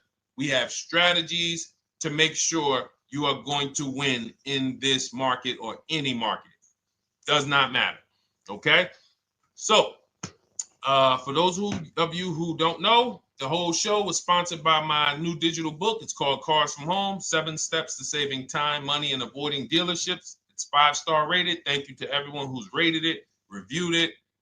It has everything we teach in a step-by-step format. It's normally $97, but as part of our welcome offer, you can get yours for $24 in my TikTok bio, in my Instagram bio. Click that website. It's the carsfromhometoolkit.com. Or we have a link for you guys in the YouTube comments, in the Facebook comments, and you just click the $24 welcome offer, good for 30 minutes. And for those of you who have different learning styles, or if you just want some free advice, we have some links in there for you as well. Whether you are a do-it-yourself type, whether you are do-it-with-me type Deshone, or whether Deshone, I think I qualify for that done-for-you shopping, where I can relax at home and you guys go do that work. Or like I said, you want the free advice, just start with our cheat sheets and you can go from there. Whatever is right for you, you get it done. We just want to move you from anxiety, from, oh, I don't know what to say, from watching people online who call dealers and negotiate. Hey, take off $5,000 so I can have a viral video. And now you're talking to an 80% dealer. So the 80% dealer has the $5,000 to take off. So you look like, hey, yeah, see, I just got them to take off $5,000. We don't negotiate with dealers with fake fees. Like there's a saying, we don't negotiate with terrorists. Cars from home, we don't negotiate with dealers with fake fees. None of that stuff matters. Because what you want us to think is, look, see, I took off all of this money. Don't you want to buy the car now? But you took off the fake money. Had we been talking to a 20% dealer, what money are they taking off? The real money. The real money.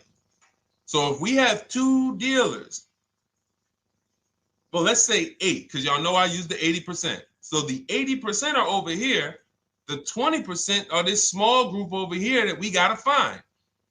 Now, the 80% are starting so high that when they take off all the money, it's fake money. We marked up our cars. We got platinum kits on them. We got the Hertz service plans on them, and the Simonized kit and the low, all of that stuff. Okay, so yeah, we done took off 5,000 for you, but 4,000 of it was fake. Meanwhile, this 20%, they don't have the fake. So when they take off 4,000, it's real 4,000. And we over here talking to these people. Hey, take off all that fake money. See, guys, you can do this too. So listen, we bidding is the way to go. You cannot negotiate your way to a below market deal, but you can get bids and it will make your life easier. You'll start to enjoy your car shopping. You'll start to feel like you're empowered. You're the prize. Someone won your business. They won your loan. They won the opportunity to buy your car. You are the prize. So that's what it's about. So we are here Monday through Thursday, 12 noon. Make sure you meet us live or tell your friends and family who are shopping, hey, hop on this show. We're live on TikTok, Instagram, Facebook, and YouTube. But we will broadcast the show for the rest of the day. So those who want to catch up on some things that you may have missed, or if you just jumped on and you're like, whoa, man, I missed a lot. We'll rebroadcast this show for the rest of the day. But tomorrow we'll be back, which will be Tuesday, May 6th, 12 noon. Meet us here live. Thank you so much. Welcome to the new followers. Thank you to everyone who gave me gifts. Thank you to everyone who bought a book. Thank you for those of you who are in Shop with Deshone. I look forward to your success stories. Always a pleasure.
And welcome to our Tuesday, May 6th live. We do these live streams at 12 noon, Monday through Thursday. I am your host, Deshone the Auto Advisor. And for those of you who've never met me, I have devoted the last 4 years to teaching people how to get the best deals on cars and to learn all the mistakes that the industry, the car industry, would love for you to continue making, because they make a lot of money when you make mistakes. And so what we do here is we really just do questions and answers. I will teach on various topics that I feel are widely misunderstood, like the subject of leasing. And some of you who are new here, if you've never been here before, could you type a 1 in the chat if this is your first time on a stream? We do these streams about 60 to 90 minutes. And if you're going to get the most out of them, we just ask that you lock in, that you focus, because we will be talking about $1,000 mistakes. Nothing here that we'll be talking about over the next 60 to 90 minutes is hundreds of dollars. You know, I'm not looking to, have you spend some time with me on a Tuesday to talk about how to save hundreds of dollars. No offense, I'm sure that's important to some people, but we are here to talk about things that are affecting your bank account by the thousands every year. And so if you got some time, I would love for you to hit the like button, like wherever you are, and let's just tap in. You can start to type your questions. This whole stream is sponsored by my new digital book. It's called Cars from Home, 7 Steps to Saving Time, Money, and Avoiding Dealerships. It's a digital book. It's 5-star rated. Thank you to everyone who's rated the book and reviewed it. And it's normally $97, but for the next 30 minutes while you're watching, you can grab your copy for 75% off. That's our welcome offer. We always like to reward people for taking action. So you can get your copy for $24 instead of $97. And you can just head to my TikTok bio. You won't leave the show, my Instagram bio, the Facebook comments, or the YouTube comments, and use that link to get your welcome offer, and you'll have everything we teach. So as we go through this for the next 60 to 90 minutes, if you're like, whoa, Deshone, this is a lot. Wow, this is a lot. You can grab the book and make sure you have everything that I teach and everything in a step-by-step format. Okay, so I have my man Dolan moderating. Good afternoon. Thank you, Johnny Miller. Good to see you, Lil G. Again, guys, we are live. This is our Tuesday, May 6th live. We're live every Monday through Thursday at 12 noon. But we do rebroadcast these throughout the day. For those who cannot make them, you can watch the rebroadcast, or if you got to go back to work, we'll be rebroadcasting it for the rest of the day until our show tomorrow. All right, so let's start with the questions. You can feel free to get into it. Okay, do you have to get the extended warranty? This is a great question. This is car specific. A Honda, Acura, Toyota, in most cases, have always had low cost of maintenance and their parts are inexpensive. When you're buying an extended warranty or you're considering it, it is a risk product. It's an insurance plan. So that means you can pay for something and not use it, just like car insurance. You don't necessarily use your insurance until you have an accident. Same thing with an extended warranty. It's an insurance policy. So what you're trying to do with any insurance is see what is the likelihood that what I'm paying for this is going to exceed the price if I did need to use it. So in the case of a vehicle, when you're trying to determine what should I get an extended warranty, there's 2 things that are important. Does this vehicle that I'm purchasing have a high likelihood of things going wrong? We know, and some of you have had cars with histories, and we know there are certain cars, they tend to have things go wrong more than others.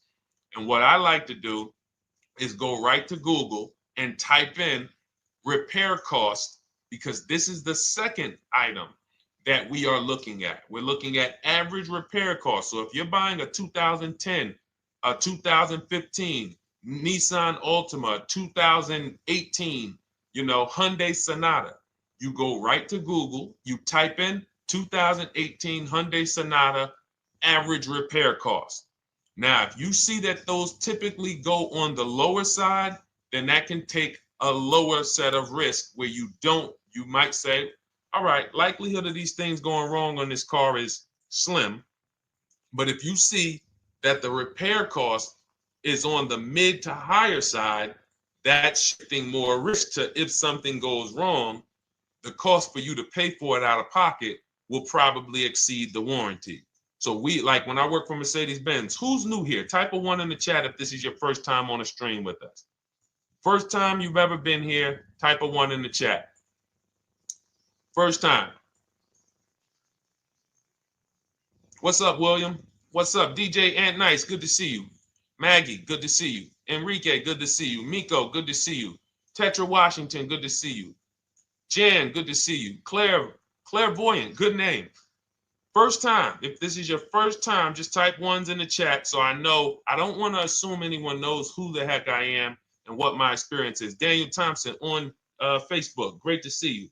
So I worked for Mercedes-Benz for 5 years, General Motors for 5 years, and I ran my own brokerage, my new car brokerage, Call Cars from Home.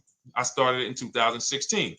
Now, when I worked for Mercedes, when people were purchasing a Mercedes, what I would tell them is buy as much warranty as you can afford. Buy as much warranty as you can afford, because I knew that when something breaks on a Mercedes, nothing's under $1,000, and typically it's $2,000-$3,000. So a $4,000 warranty on a Mercedes Benz is usually worth every dime. But at the same time, we have cars that, again, less likely for things to go wrong. And then when things go wrong, if they go wrong, they can typically be repaired inexpensively. Good to see you, Arms Reach. Welcome on Instagram. Shout out to the people checking in live. Great to see you all. So that's how you're measuring extended warranties. You don't want to get an extended warranty on a vehicle that has a low cost of repair and a low likelihood of things going wrong. You can then take your money, put a little bit to the side, have a little emergency fund, that same $35 that you would have put into the warranty, or $2,500, you put that to the side over the course of a year, 2 years, put $100 a month to the side, and then have that be your cushion just in case things go wrong. It's better for you to have that money in your bank account, and if things go wrong, you take it to your mechanic. You must have a local mechanic. You guys know I swear by local mechanics on cars that don't have warranties. Even if you have a Mercedes-Benz, a BMW, an Audi, something that is typically harder to work on and takes more of a specialized engineer, there are still plenty of places that have those. I mean, there's shops where they used to be Mercedes-Benz techs. Now they have their own shops. This is who you want, because their cost, their labor is going to be probably 1/3 of what a dealership is going to be. So these are the resources that, again, keep more money in our pocket while getting us the same level of service and experience. Okay, great question. Welcome, Uncle Nene. Good to see you. Uncle Nene. All right, listen. Nicole, good to see you. All right, Dolan, you can pull up the next question. Feel free to start typing your questions. And as we get more questions in, we'll try to get to all of them. You guys know we're not always able to, but we do try to get to all of them. How do I shop around for the best lease deal without affecting my credit? Well, first of all, you're talking to someone who's, just so you know, I've taught thousands of people to lease. I've gotten 7 leases. Now, when we look at what we are doing with a lease, first, we have to consider how we want the information presented to us. We are not letting dealers tell us how they're going to quote us. We are telling the dealers how to quote us. So we are going to have all our quotes. Thank you to everybody hitting the like button. I see you. I appreciate you. And shout out to the sharers. As I see people who share, I always like to give the shout outs to the people who share this broadcast with their friends and their family. And thank you to everyone who's giving gifts on TikTok and Instagram. Appreciate you all. So what we are doing when we're telling a dealership, you give us a quote with first month's payment only out of pocket, 12,000 miles per year, and put all the taxes and fees into the payment, assume tier 1. So we are presenting it now in my book and in my Shop with Deshone programs, my video checklist. I have all the templates. If you're going to do this yourself, you just need to remember how you're presenting this. You can call around to dealerships, because there's 2 ways to do this. Shopping from home. Cars from Home is about showing you guys, and I'm going to be showing you guys a ton of payments. And listen, I don't want you to feel bad, because some of you are going to see that you've left a lot of money on the table. Part of what I have to do here, and I've been doing it for 3-4 years now, is I have to tell you the bad news. For 3 years, I did a masterclass called Everything You're Doing Wrong Buying, Selling, and Leasing Cars. We put probably over 15,000 people through that masterclass. But those were people who were willing to hear the bad news They knew, Deshone, I got to hear the bad news to get to the good news. So as I show the difference in the prices that we get and the people who listen to me get, more than, forget about me, the people who are like you, the people who are on a live, saw a video, and then took action and learned what we, and use our processes, the results they get compared to what you're getting. You're going to see, wow, they're saving $3, $5, $7, $10,000 more than me every single car. And so the Cars from Home system is about bidding. It's about turning your car purchase into a bid. You're no longer begging. You're no longer going into a dealership and begging one dealer to sell you a car, and then you go to another dealer and beg them, sell me this car, please take my money, please take my money. Meanwhile, you're not seeing the entire market and the people who would compete to get your business and gladly give you the service that you deserve by giving them a $30 to $50 to $100,000 transaction, which is what your car purchase is. So now so the big thing to understand right off the top is, now I need to learn this bidding. I need to learn to get multiple offers. So you can do this by phone. You want to do this by phone, you can call around, but you must give them that information in order for you to compare the deals the right way. Lynette, good to see you. Christina, good to see you. Melvin, good to see you checking in. Rudolph, I see you. Once you actually give them that information, 12,000 miles per year, first month's payment only, due at signing, taxes and fees in the payment, assume tier one. I want the tier one offer. Even if you think not qualify. Now, if you got a credit score above 670, all your FICO scores, most of you will qualify for most tier one leases. So you want to see, what does this look like as I get my offers? Once you get your offers in this format, you can use the 1% rule as the gauge. The 1% rule is been around for more than 20 years. Everyone who leases and who's savvy, we understood if your lease payment is 1% of the MSRP or less, you stole the car. That includes taxes, that includes fees. You're still in the car. So example, we're looking at a $30,000 car, Hyundai Sonata or a Hyundai Elantra, $30,000 car. When we shop all our offers, if that lease payment is $300 per month with only $300 due at signing, in other words, I show up, here's $300. Good to see you, GDTV. Thank you for checking in on YouTube. Once I give you that $300, that's my payment for the next 35 months. So that's a very, very low percentage of the car you're paying. It's a 1% rule. Now, in order to get a 1% lease, you need a great lease program, which means the bank has to be supporting the car, rebates, incentives, and then you need the biggest discount, the dealer who's going to give you the biggest discount. Now, one of those we can control. One of them we can't. Which one can't we control? And for those of you who are new here, we don't play around here. But my people who are moving, and again, I'll show you, like a lot of people, we got a lot of people who've been following us, using our processes. They're locked in. They're not casually on the live here. We're not casually here talking. They are locked in.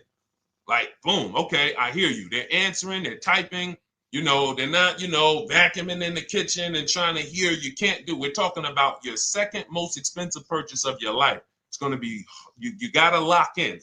You got to challenge yourself to block out the distractions while we're on this stream, because this is your money. And if you don't take your money seriously, the car salesman will take your money seriously. Oh, I like that. Praise the Lord. God is good. You don't take your money seriously, the car salesman will take your money seriously.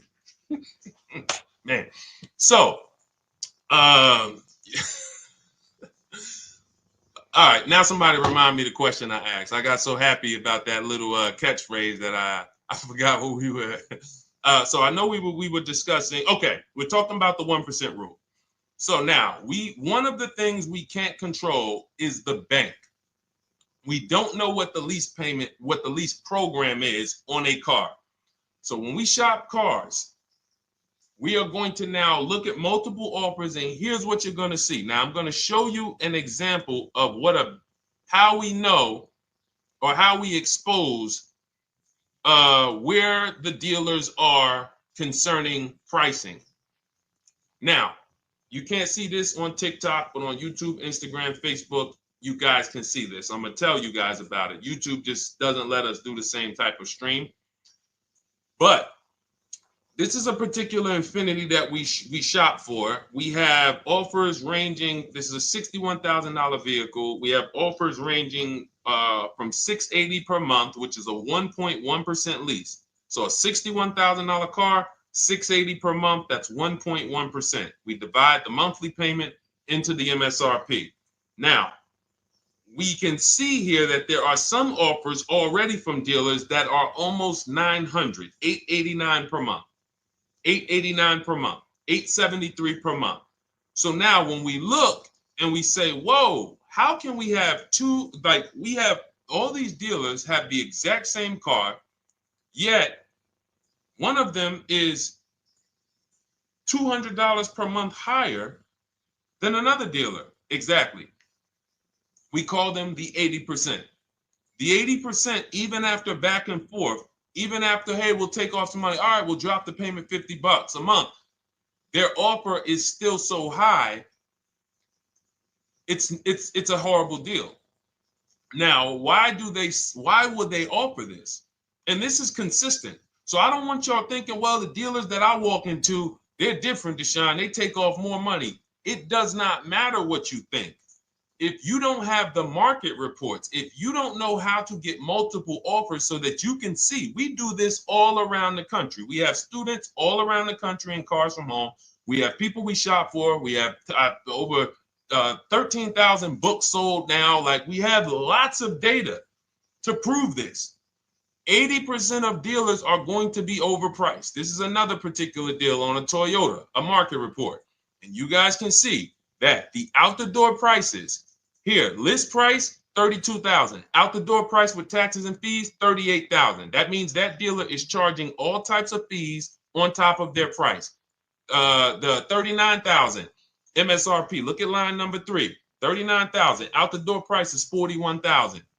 We can see $39,000 out-the-door includes taxes, includes all the fees. So we can see that these out-the-door prices in the left, in the right column, are way higher than the MSRP, $35,798. Out the door price is $39,700. But look at the green.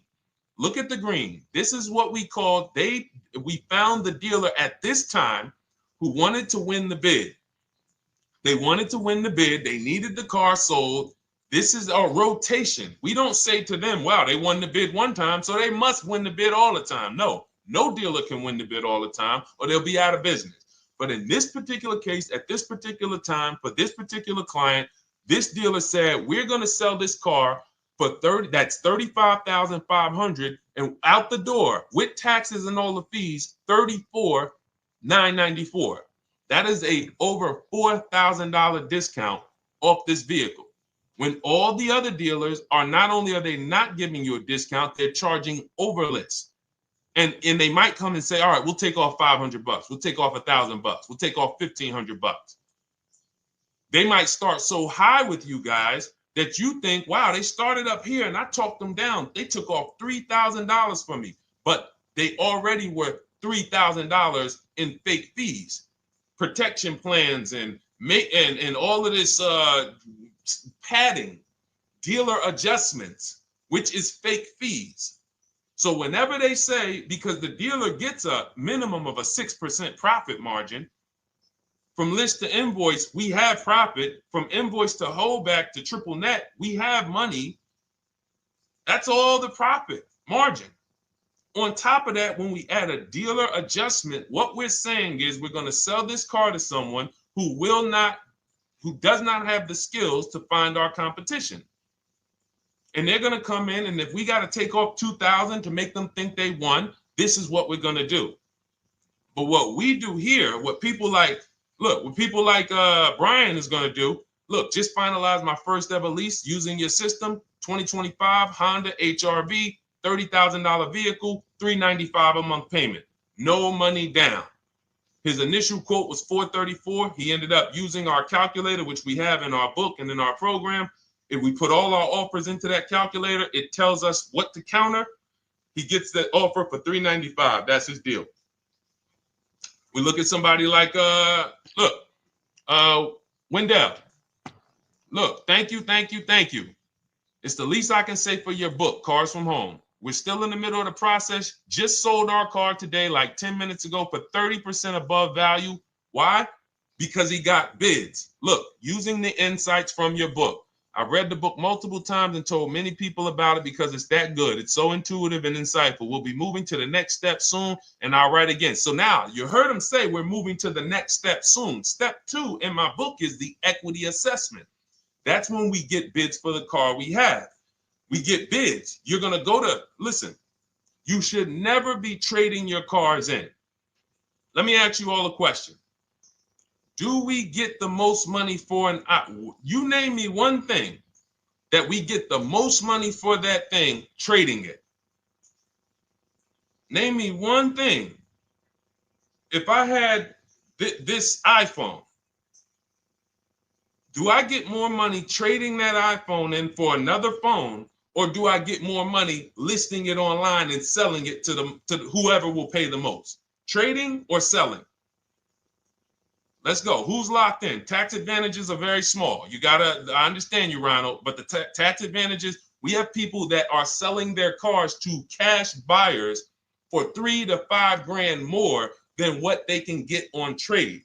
A tax value, a tax advantage for the difference is not, it's minimal. Exactly. Thank you, King Carter. You listed.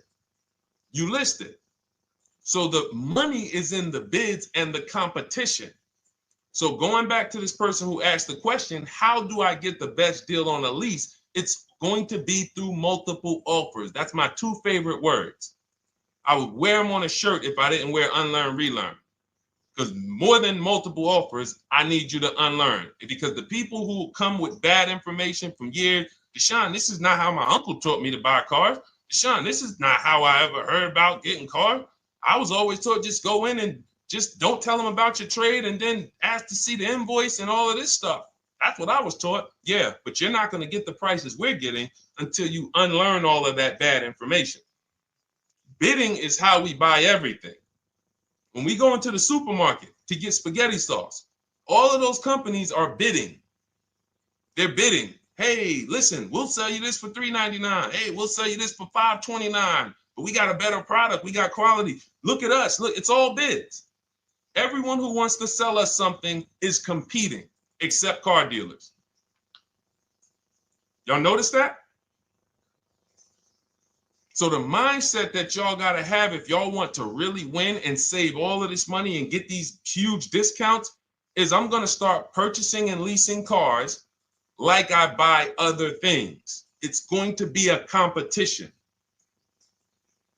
And I promise you, your whole life is going to change. Your entire car buying experience will change forever.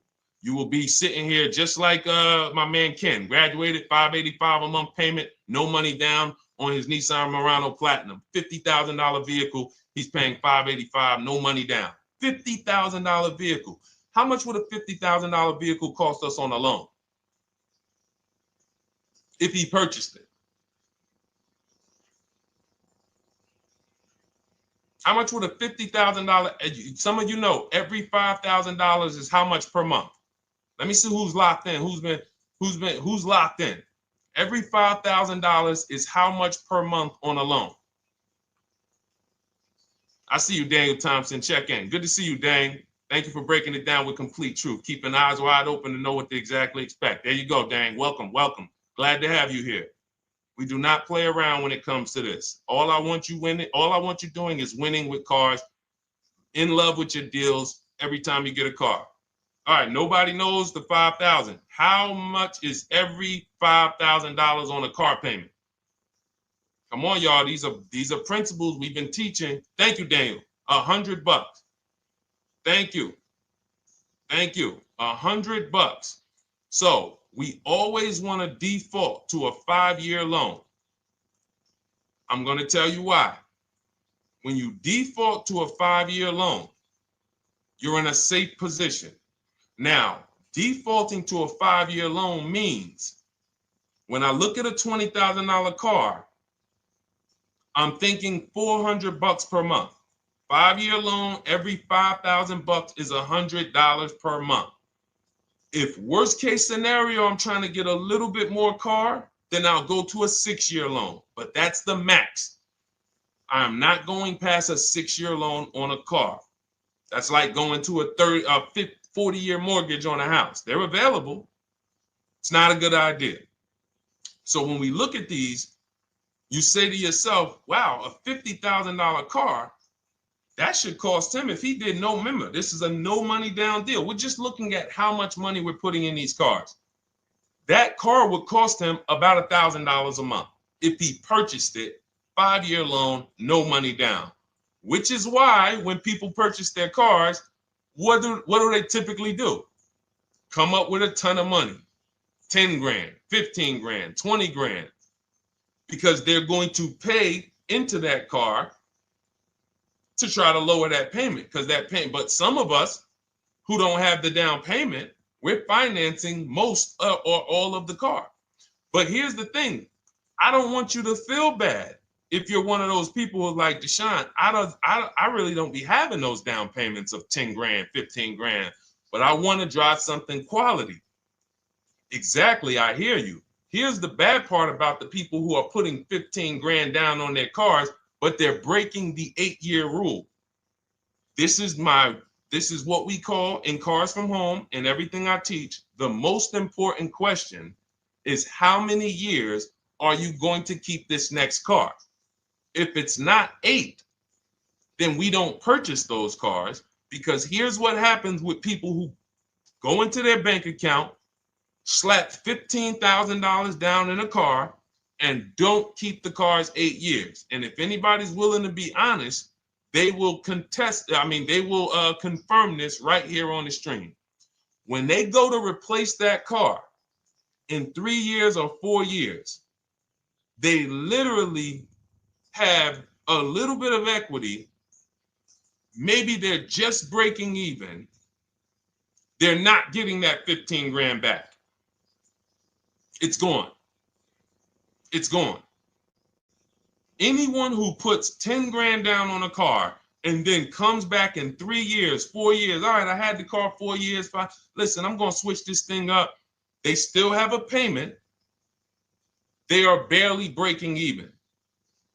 Meanwhile, their payment was $400 or $500, almost double what it would have been if they leased a car, got a below market lease, and they drove a car, no warranty after 3 years. They're driving an inferior product. So if it sounds like I'm here to destroy people from purchasing who are not keeping their cars long term, that is the goal. Because as long as you are buying cars that you're not keeping 8 years and you buy them, you turn around and you replace them, you are going to continue to spend way more money than people getting below market leases like Ken and like a lot of other people I'm going to show you on the stream.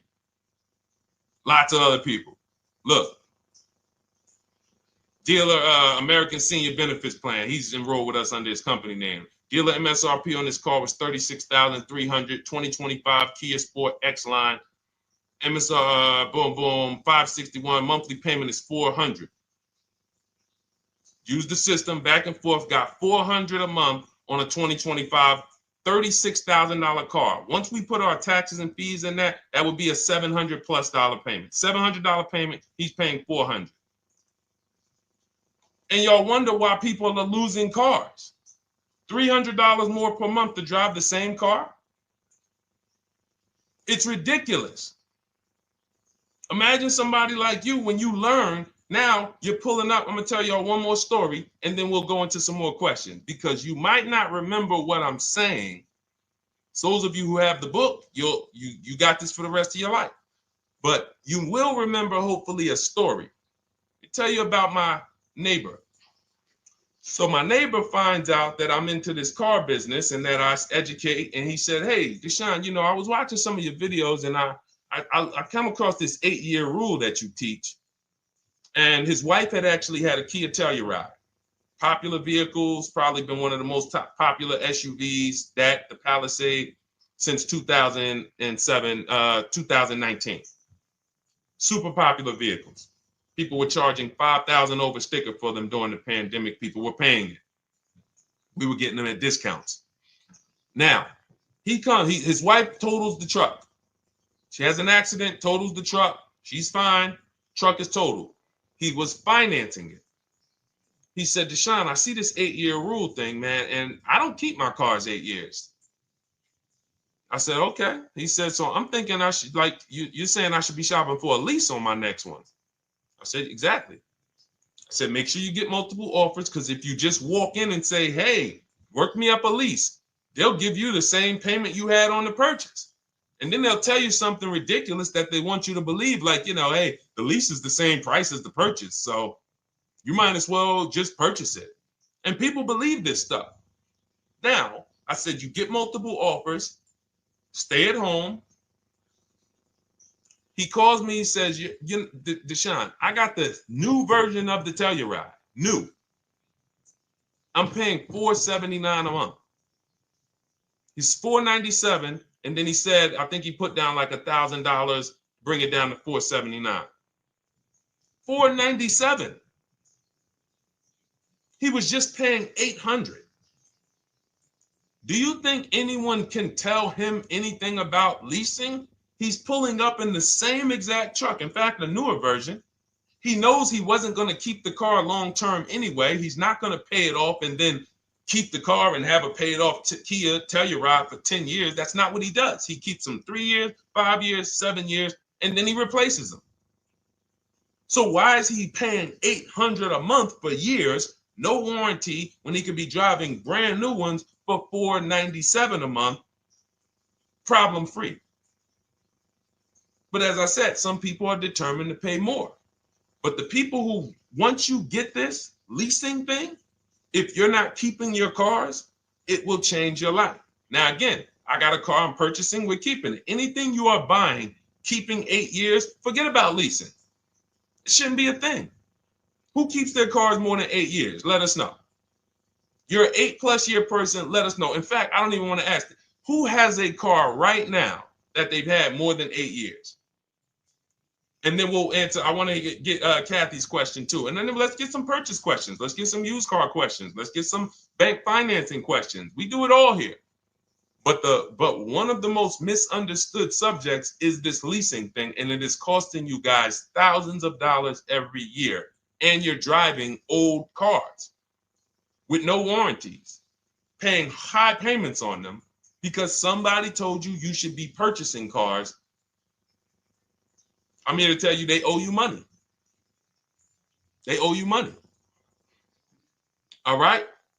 So who has a car right now that they've had more than 8 years? Let us know. How many years have you had it?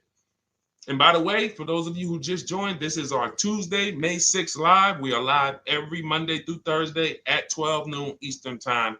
So for those of you who are here catching us live, that's when we're live. We will rebroadcast this and replay this show throughout the rest of the day for those who could not catch it, or if you had to jump off, go back to work. You're like, oh, I got to go back to work. You can catch it on the replay throughout the day. But we are live Monday through Thursday at 12 noon. So welcome to the people who are here. EJ, driving a lot of miles does not matter. Let me break this down for you. So right now, let's go to somebody who else has a lease. Let's look at, because who's heard with leasing you can't drive too many miles? Who's heard that, right? Type me if you've heard that. Let's go. Type me if you heard that. Come on, where's the locked in people at? I see Kathy, I see EJ, I see DJ Ant Nice, I see XP. All right, I see Mr. Slim. Welcome to the community. I see Rhonda. All right, where are the locked in people? Instagram, where we at? Locked in. All right, dang, I see you. Jamel. All right, perfect. So, Sherry, I see you. Sherry Baker on TikTok. So you've heard, oh, you can't drive a lot of miles with a lease. Let's be clear here. You choose the mileage on your lease. It's not selected for you. In fact, the only time it is selected for you is if you don't realize you choose it. That's the only time they're going to choose your mileage for you. If you go in and you do something like, hey, work me up a lease deal, they're probably going to work you up a 10,000 mile a year lease deal. And they're probably going to say, hey, you need $3,000 down, and this is going to be your payment. And next thing you know, it's a high lease, and it's just terrible. Happens all the time. We tell people how to quote us. First payment due at signing, taxes and fees in the payment. So now let's look at a lease, and let me show you what it would look like. So this is Val Boss Lady. She's in our Shop with Deshone program. Everything that you guys know that we're talking about here, if you're like, hey, I really, really want to go deeper, I want the step-by-step, the blueprint, that's my digital book, Cars from Home, 7 Steps to Saving Time, Money, and Avoiding Dealerships. Normally $97. You get a welcome offer. It's 30 minutes because I want to see you win, and you get 75% off for 30 minutes. If you go to my TikTok bio, Instagram bio, YouTube comments, Facebook comments, click those links, and then click that one that says $24 welcome offer. 30 minutes only, reward for taking action. You have everything we teach, the low market leases, the low market purchases, used cars, bank bidding war, making banks and credit unions bid, all of that, $24. You can, somebody emailed me yesterday, said, I'm $15,000 up with what I've learned from you already. And so if you can get it for $24, you can save tons of money for the rest of your life on a $24 investment. In this case, Val's in she's more of a wants to do it with me type. Videos, checklist, she doesn't want to read. That's our Shop with Deshone, do it with me program. I coach people. And so she gets a deal on this particular car. Same information, by the way.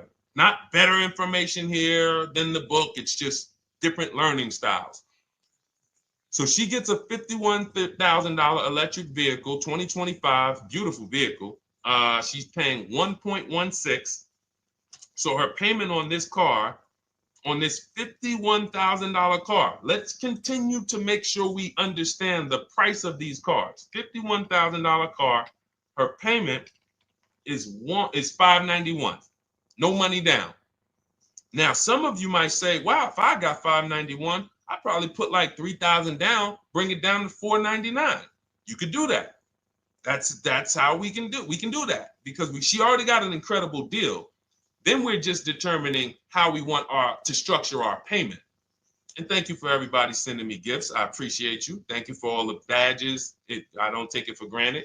And thank you for everyone who's hit the like button. Those of you who are double tapping the screen. Every time you hit something on TikTok, you like it, you double tap the screen, you keep running those likes up. We appreciate you. It does matter. It helps spread the word. So let's say Val she's a high mileage driver like EJ. Let's say, EJ, how many miles per year do you drive? 20,000, 25,000? Let us know. I'm gonna show you why. In my book, I have 2 strategies for high mileage drivers. I'll tell it to you guys right now. How many miles a year do you drive, EJ? 25,000, 20,000? Those are both high. Let us know.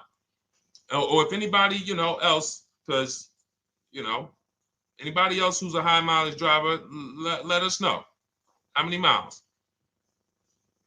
26. All right. Thank you, EJ. So let's just round that to 25 for now. Let's just round that to 25.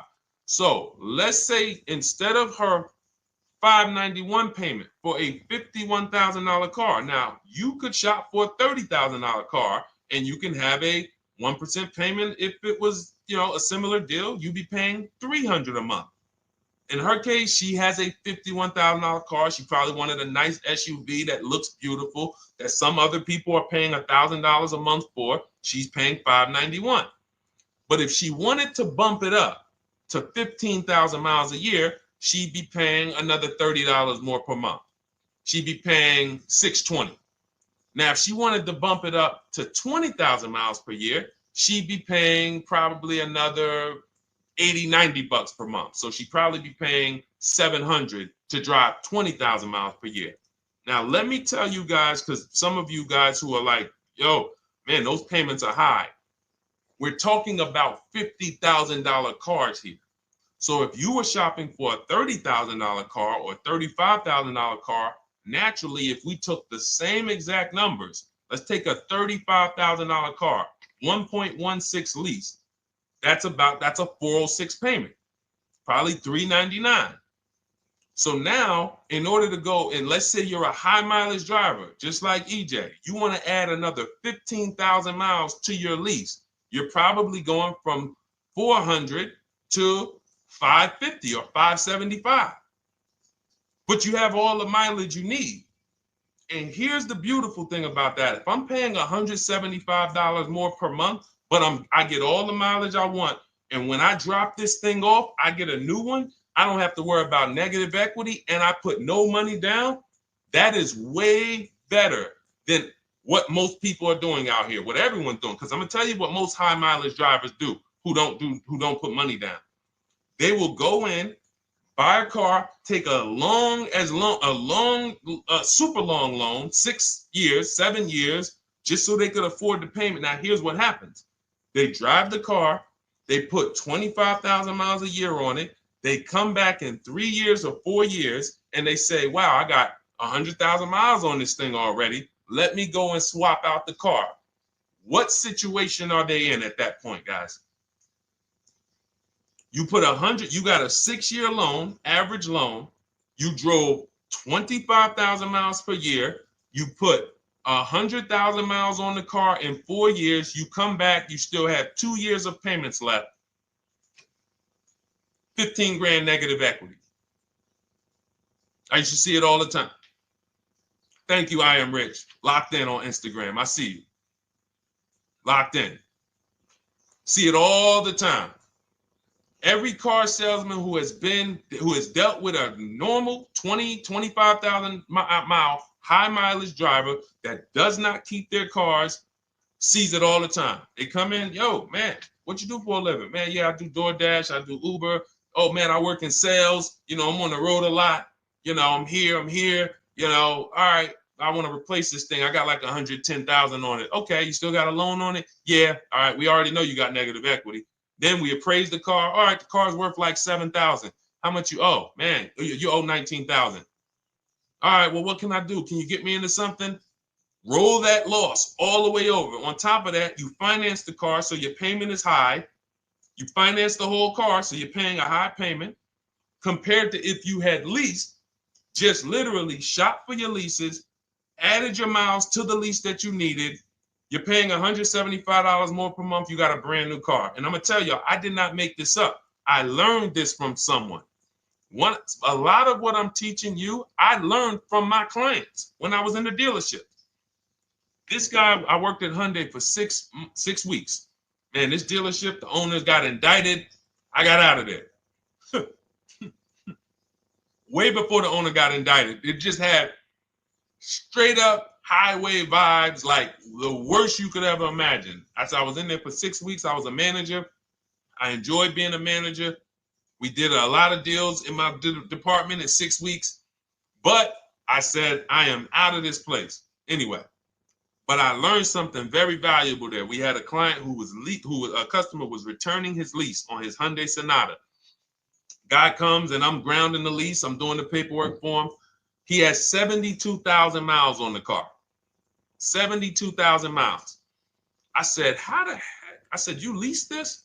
He said, yeah, I always lease. That's all I do. He said, I used to buy my cars every single time I came.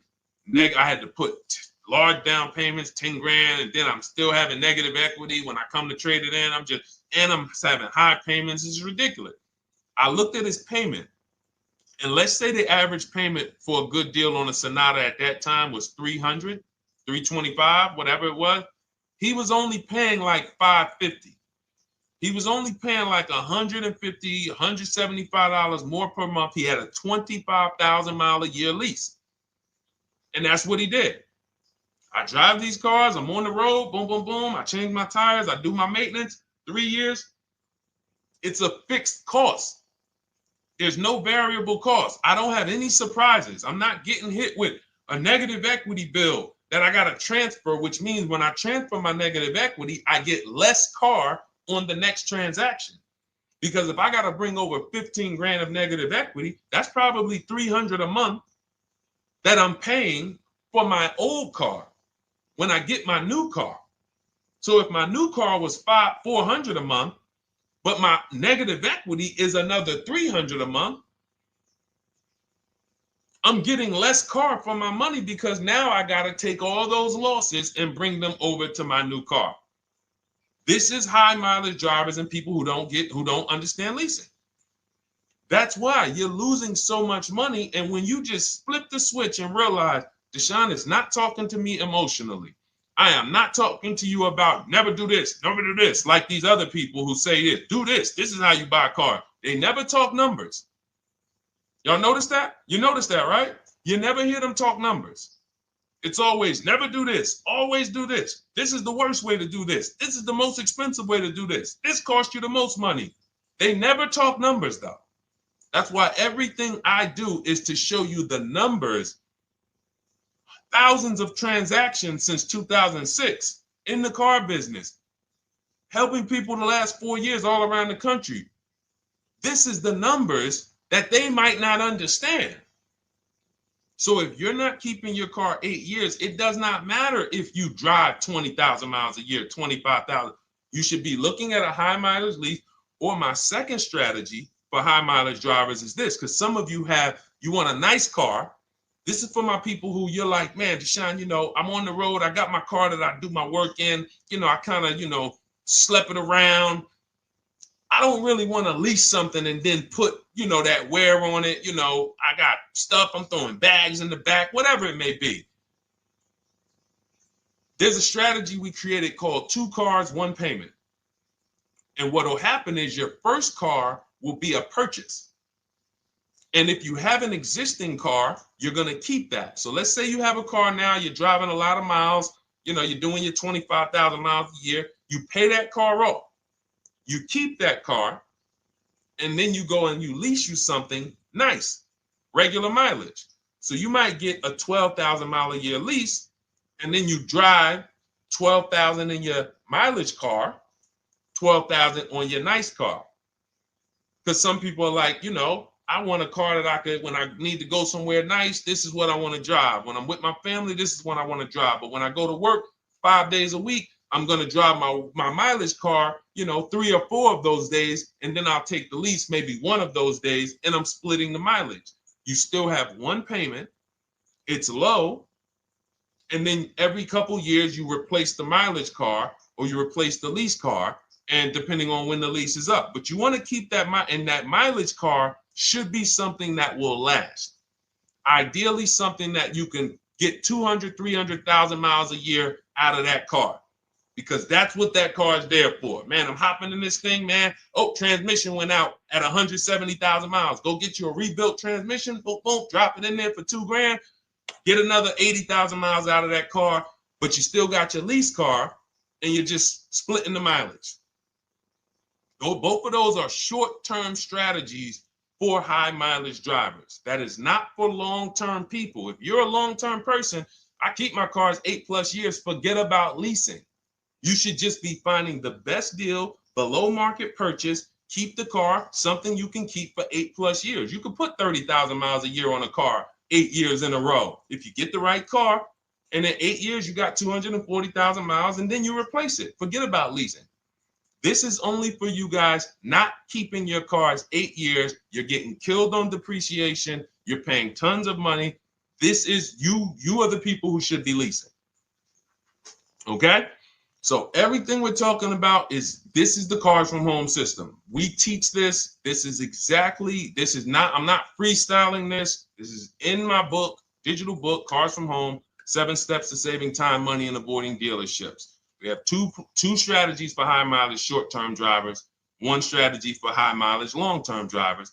And so if you want your copy, you can get it for 75% off. That's our welcome offer to you as a 30 minutes. Welcome. Thanks for being here. I want to reward you. If you want everything we teach in a step-by-step way, go grab your digital copy. It's in my TikTok bio. It's in my Instagram bio. Click those links. We also got a link in the YouTube comments and the Facebook comments. Grab your copy and make sure as soon as you purchase, screenshot the thank you page. You're going to see thank you for your purchase. screenshot this page because it has my support team's email on there. And then there's a link for you to open the book right there. You can save it right to your computer or right to your phone. Okay. But and we also have a special for those of you who are like Deshone. What about that, video checklist and coaching program? That's lifetime access to my video checklist. You're like, maybe Deshone, I don't really read. I like step-by-step videos. And also, I want to be in your Facebook group. We have 1,600 people before you that are in that group, 2,300 people that are shopping with us that have a lifetime access to our video checklist. We have a $200 special for that welcome offer. And so I'm always about rewarding people for taking action with a special offer. It's limited time though, and so get in where you fit in. All right, let's keep it going. Thank you, Corey. Said amazing knowledge. Thank you, and I'm glad I saw somebody said that's a great idea with the 2 cars. Thank you. It's a great idea. All right, you've convinced me to lease my next vehicle. Awesome. Awesome. Does your service shop for lease terms on the car? Absolutely. If you qualify for done for you, that means you just want to relax. That means we only shop for new cars and leases for people, new purchases and leases. And you have to have a FICO score over 670. But yes, here is a market report that we prepared for a client. Let me put on Do Not Disturb. Here's a market report we prepared for a client. Okay, so I showed you that that's an Infinity. We didn't even finish that. We had just started for this client. But this is, do I have one here? No. Do I have a lease market report here? Yeah, right here.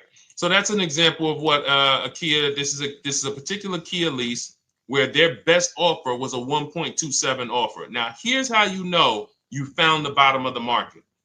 And again, whether you're using the book or whether you're calling around, again, you can call around to do this. The key is not going into dealerships. You cannot do this going in.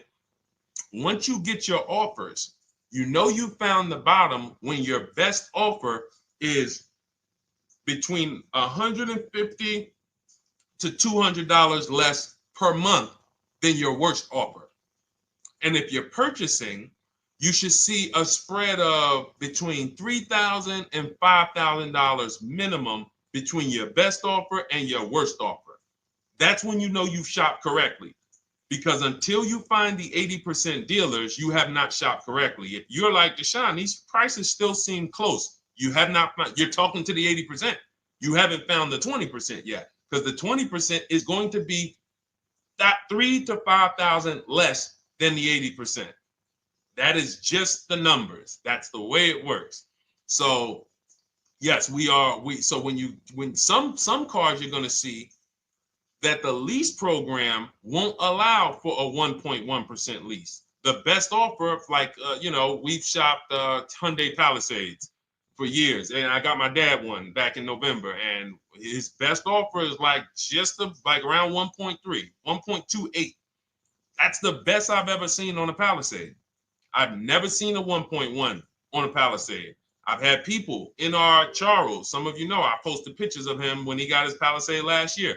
We clear out the old pictures because we got a bunch of new people with 2025. So we're not going to sit here and talk about 2024s anymore. We got Ken, we got Melissa, we got Sheree, we got a bunch of new people, just Ralph.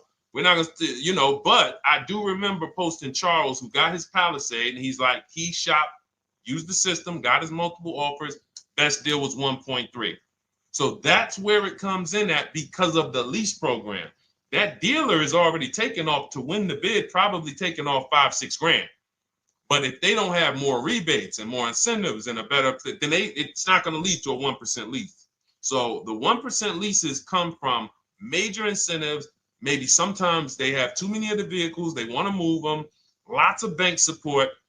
But what I tell you is you should be looking for between 1.25 and 1.5. That's how you should budget for a lease, between 1.25 and 1.5. That's a great deal. And if it has a really aggressive lease program, once you get your bids, you're going to see it fall under the 1.25. You see it fall into 1.1, 1.2. but we don't know what the lease program will be until after we shop for that vehicle. Okay?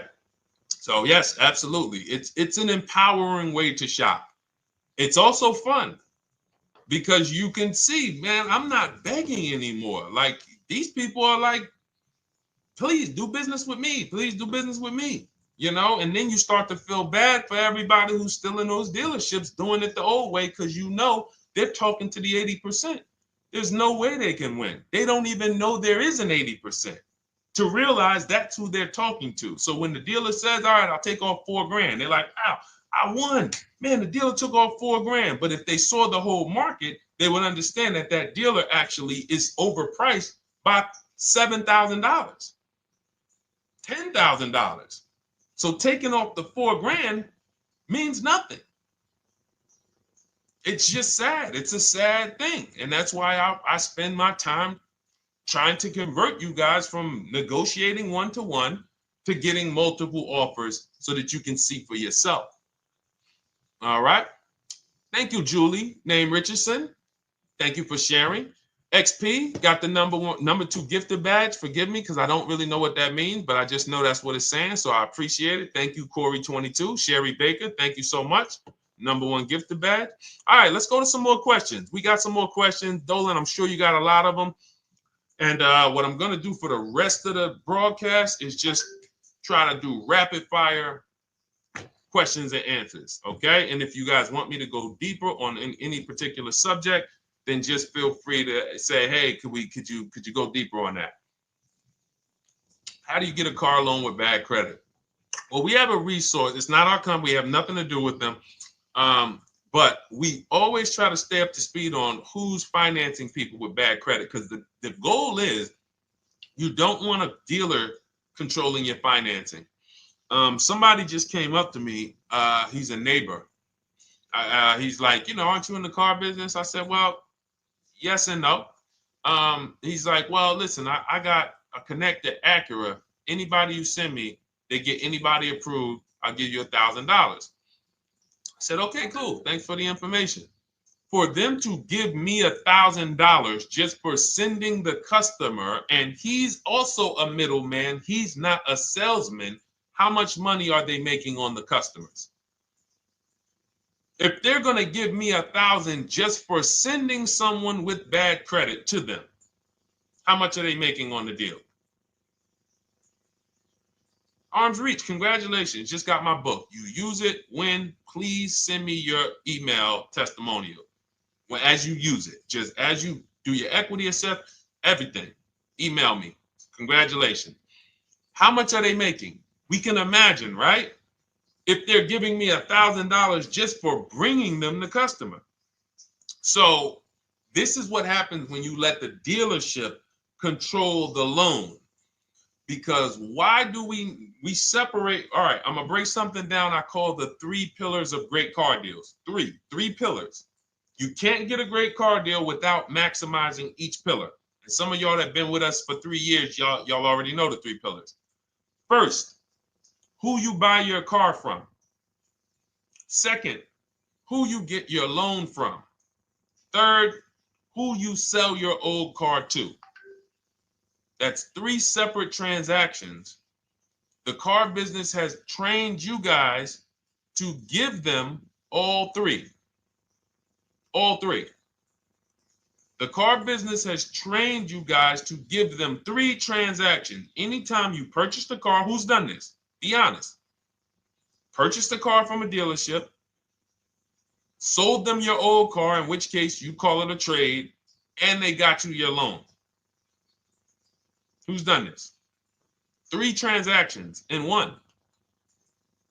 Why do we know these are 3 transactions? One, there's competition. People want to buy your car. It's okay, Corey. That's that. Thank you for being honest. That's how we change. The reason why we know that these are 3 transactions because there's people who want to compete in every one of them. There are people who want to buy your car. That's why step 2 in our book, we never trade. We get offers from CarMax, Driveway, Carvana, AutoNation, Car Gurus, Kelly's Blue Book Instant Cash Offer. It's a bid.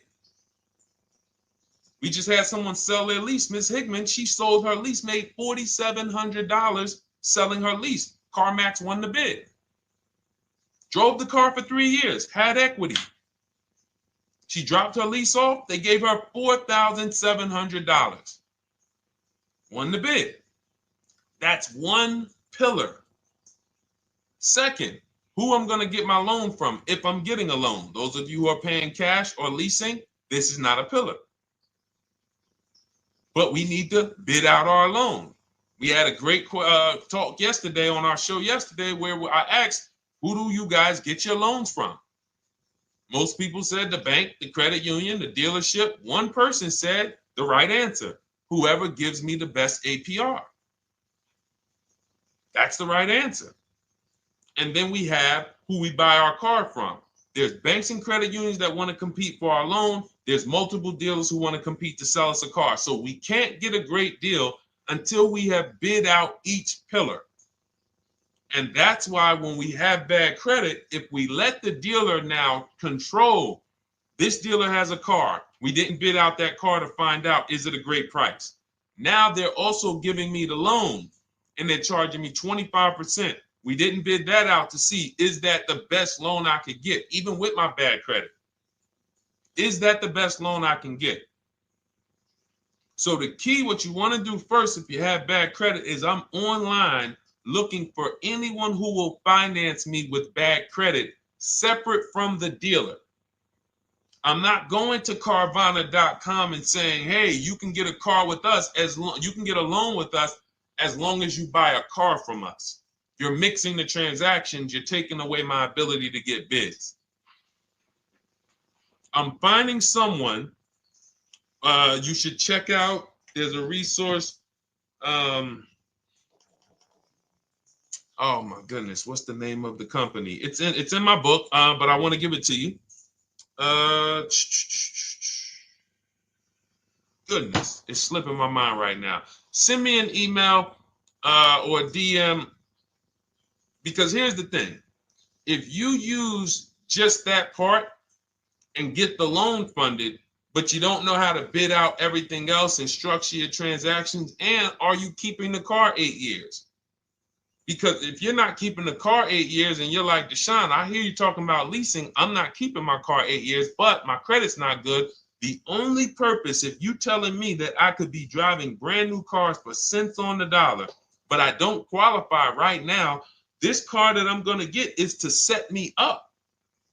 So I'm not going to get a $30,000 car. I'm going to get me a $12,000 car, $10,000 car, the cheapest car I can get a loan on, so I can establish a payment history. And once I establish a 2-year payment history, yeah, I'm going to drive a car less than what I could drive. I got the money. I could afford more than this. But you're not setting yourself up for the right transaction. You should be setting yourself up and saying, all right, I'm going to sacrifice with this car, drive something that I know this is not my ideal car, but I'm going to build 2 years of payment history. So when I go and I swap into my lease in 2 years, I'm out with a brand new car. I'm paying cents on the dollar, and I won. But it was a plan. It was a long-term plan. This is the second most expensive purchase of your life. You can win every single time, or you can lose and set yourself and your family back 5 to 10 grand each car or more. Every time you get a car, it's 5 to 10 grand more you're coming out of your family's bank account than what could have.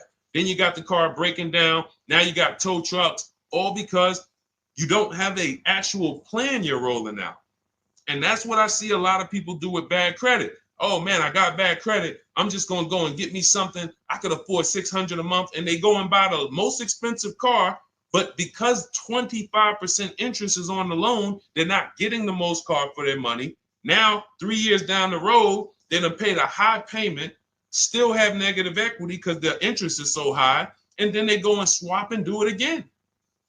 And because the payment's so high and the car is older, because they want something fancy, but they really can't get that because, again, the interest is high. That's eating into their budget. Now they're going 3 years down the road. They missed 3 payments. They were late 3 times, so they're no closer to leasing. Credit's still bad. This is disaster.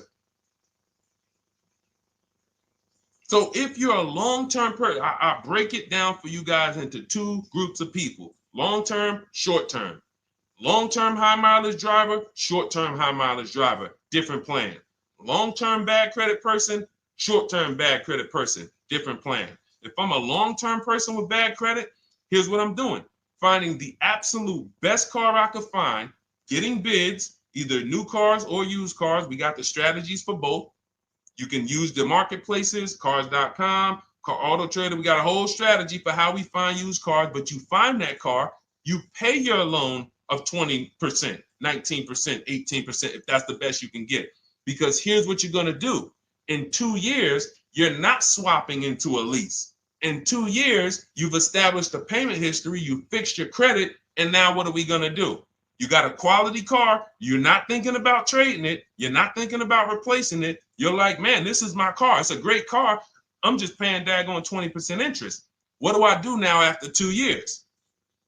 Now that my credit is good because I got a quality car, dependable car, I focused on fixing my credit over 2 years. What am I going to do after 2 years?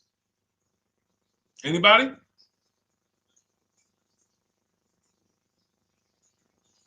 Thank you, Arms Reach. Refinancing the car. Exactly.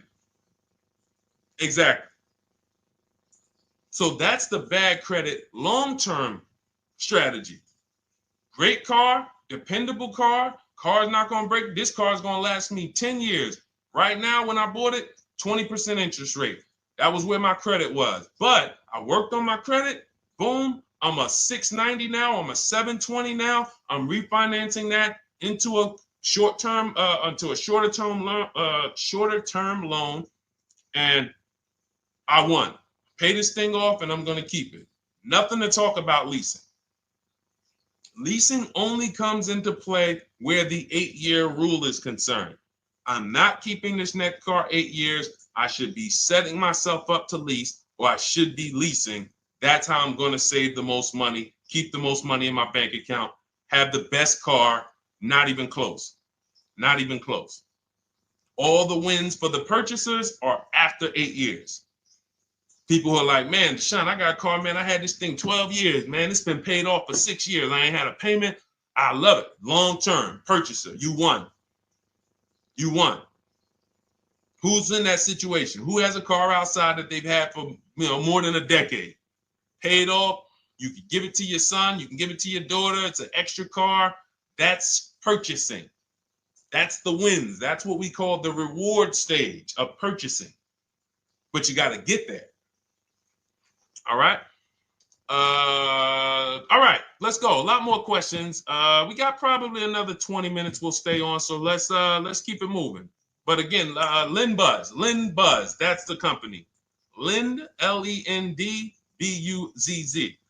They started, I started seeing them about 18 months, 2 years ago, and they were loaning to people with, international students, people who didn't have credit. You want to try to find a place that will fund you independent of the dealership. That is what your goal is at all times. Independent of the dealership. Here, you qualify based on your income and your credit. You qualify for $18,000. Go find a car now. That is what you want. You don't want people mixing the bank loan with the car and two pillars that they are controlling. We're controlling the price of this car. We're controlling your interest rate. We don't want that. Yep, exactly, Cindy. For those who just joined, this is our Tuesday, May 6th live. We do these lives Monday through Thursday at 12 noon, so you can tell your friends, family. We wanted to now come up with a constant and consistent time where I can meet with you guys. If you don't have, if you can't stay the whole broadcast, we will replay these throughout the day because sometimes people got to jet back to work. They're watching us on the lunch break. You can catch up on the whole rest of the show throughout the day, all the way up until tomorrow, and then over the weekend, we'll play a whole compilation of all the shows for people who really want to dig in and hear all the questions that we answered throughout the week on, Monday through Thursday. But if you want to join us live, set your calendar, set an alarm, meet us on any channel. We're on TikTok, Instagram, Facebook, and YouTube on the Deshone the Auto Advisor channels, 12 noon, Monday through Thursday. All right. Let's go. Next question, Dolan. All right. What are your thoughts on purchasing used versus new? It's a great question, Kathy. For me, it's a matter of budget and values. It's only a matter of values if you can afford both.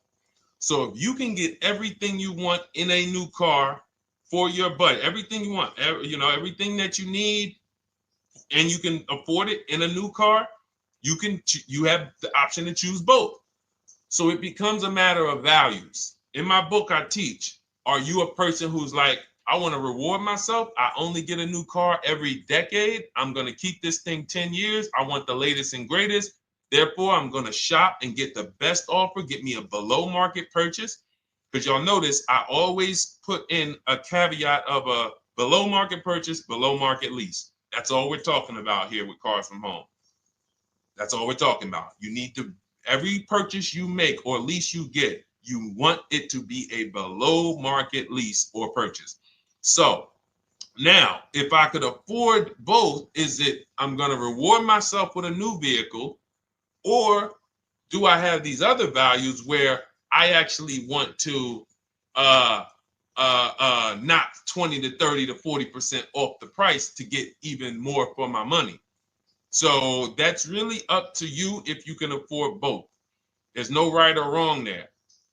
It's a matter of, like I said, the values. Now, some of you once you look at your budget, I have a tool in my book and in our video checklist, the coaching program called the Perfect Budget Calculator. We invented this. So it's not on Google. You'll hear a lot of the stuff, almost nothing we teach. You're like, if you ever go to look for it, the 8-year rule. No one talks about it. We created it. This is our intellectual property that we created to teach you guys to create these boundaries, the rule of 72 and the 10th birthday, 1.5% rule for overpaying for leases. These are all things that are absolutely proprietary to Cars from Home. But one of them is this perfect budget calculator. Sometimes when we're factoring budgets with most calculators, they don't include fees that we know dealers have. And I'm talking about legitimate fees, tax, documentation fee, motor vehicles. So we're putting our budgets together, but we always get caught out there. Who's had that happen? You got it all figured out. You get to the dealership, you bought the car, and they're like, well, what are you going to do with the fees? Because you got $3,000 in taxes and fees. And you're like, whoa, where'd that come from? Sometimes they're lying and sometimes it's legit. But none of these calculators factor in the fees and everything like that. So we created this perfect budget calculator that does. But here's the thing. Once you find out what your budget is, even if you're budgeting with a normal calculator, just add a couple thousand to account for the taxes and the fees. But you might see, I can't get everything I want in a new car for this budget. Everything I need, I can't get for this $24,000, in which case I need to go and look for a pre-owned one. So that's why I said, in reference to your question, Kathy, what are my thoughts on purchasing used versus new? It's a matter of values and budget. Budget first, because budget will determine if you can afford both and get what you want. But if you can afford both and get what you want, then it's a matter of values. Okay? So again, everything we're going over is in my new digital book. It's called Cars from Home, 7 Steps to Saving Time, Money, and Avoiding Dealerships. It's 5-star rated. Thank you to everybody who has taken the time to rate it and review it on Goodreads.com. It means a lot. And we can't continue to get this information out without you guys. So we appreciate you. And you can get your copy instead of $97, you can get your copy for $24 as part of our welcome offer. So that's 75% off. If you go to my link in my TikTok bio, Instagram bio, the YouTube comments, and the Facebook comments, we have a link there for you guys. And you can grab it. It's a digital book, so you don't even have to wait. It'll be in your inbox by the time you jump off the stream. But make sure when you get it, you screenshot that thank you page, because it has my support team's email. Sometimes you may be rushing, you're trying to get back to the stream and you type your email in wrong. Also, as soon as you purchase, the link to open the book is right there. So it'll say open the book below. You can save it to your computer. but I would rather you get it for $24 than $97. Although we've sold a lot at $97 because people feel it's worth every dime. You're going to save thousands and thousands of dollars for the rest of your life using what's in the book. Your first transaction, you probably save $4,000 to $6,000 to $8,000 depending on the car. So $97 is great, but $24 is even better. All right. And for those of you who have a different learning style, you'll see in there, shop with Deshone. You're more of a do it with you person. Do it with me, Deshone. Okay. We have lifetime access to shop with Deshone, and I coach you personally for 6 months. So we jump on Zoom calls twice a month. And some of you who may qualify for done for you, just do it for me. If you qualify for that, we have a welcome special for that too of $300 off. So get in where you fit. And those of you who are new or you're like, Deshone, I like what you're talking about, but I still don't trust you. You can start with our free cheat sheets. So just start somewhere so that you can start to reinvent how you're car shopping. Magley, how are you? Oh man, of course I remember you. Following for years. You actually were following me from the time God blew me up on TikTok. That was 2021. So I absolutely remember you and I appreciate you. And yes, it's so good to see you. Absolutely. Absolutely good to see you. All right, Dolan, we got a couple more questions. We got time for a couple more. Let's try to go as fast as possible. The discount for the book is not working. It says time ran out. It's 30 minutes. I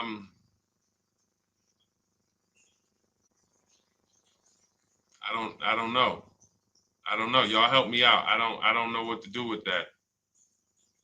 I'm sorry. If the welcome offer for $24 was not really 30 minutes, then that means I'm just lying to you. You know what I mean? I'm just like, oh yeah, it's 30 minutes, but come back in 2 hours and it'll still be, you know what I mean? It's,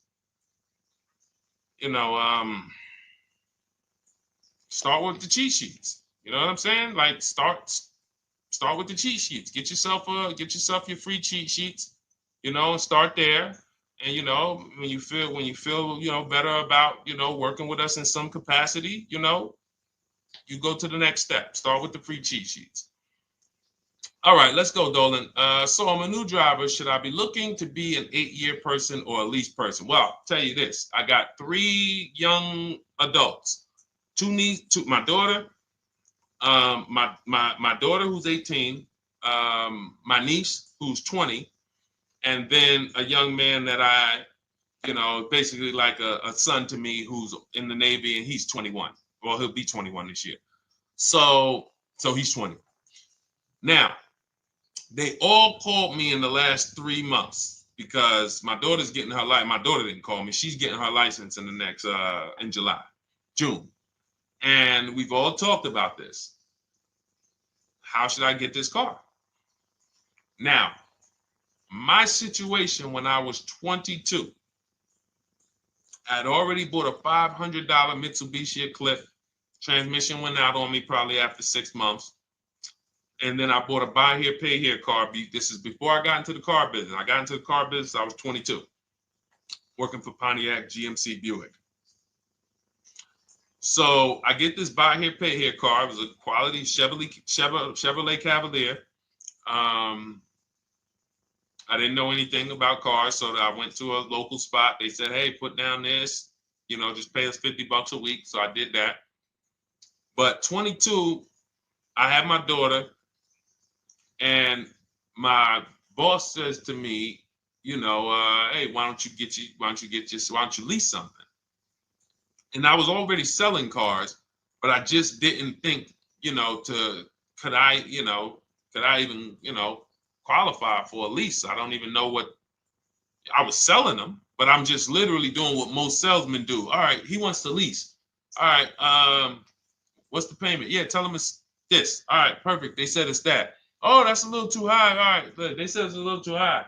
All right, so that's what I was doing. I didn't really understand anything. That's most car salesmen. So I end up getting a Pontiac G6. I'm 22. I paid $256 a month. Now, it would have been less, but I didn't get a tier 1 approval because I didn't have, I think my credit was like mid 6s at that point. And you know, you really want to be over 670 to get most of the tier 1 approvals. But it would only raise my payment maybe $25. Wasn't a lot. Now I'm 22. I'm driving a brand new 2007. It's still 2006. 2007. I'm pulling up, brand new car, full warranty, $256 a month. At the same time, I have a friend, got a vehicle, Toyota, financed it, went in. She had, you know, we had our, she had a young child, a little older than us, maybe 1 or 2 years older than us. And then she goes and she purchases a car, $500 a month. She didn't get ripped. That's what a $20,000, $22,000 car costs. She got a Corolla, $500 a month. We're 22. Plus insurance.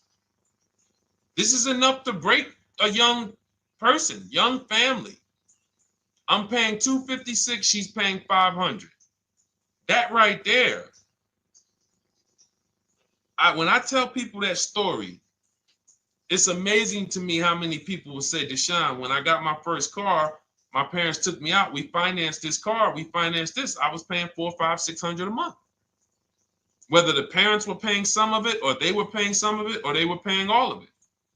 Thank you, Kathy. Appreciate you sharing.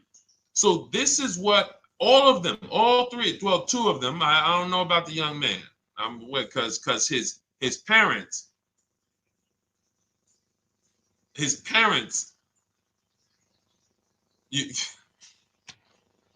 I'm not going to override your parents. And if your parents tell you that they think you should buy a used car or buy a good, then okay.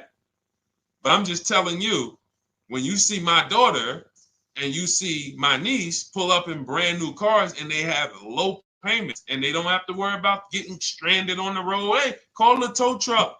Do we still have a warranty on this thing?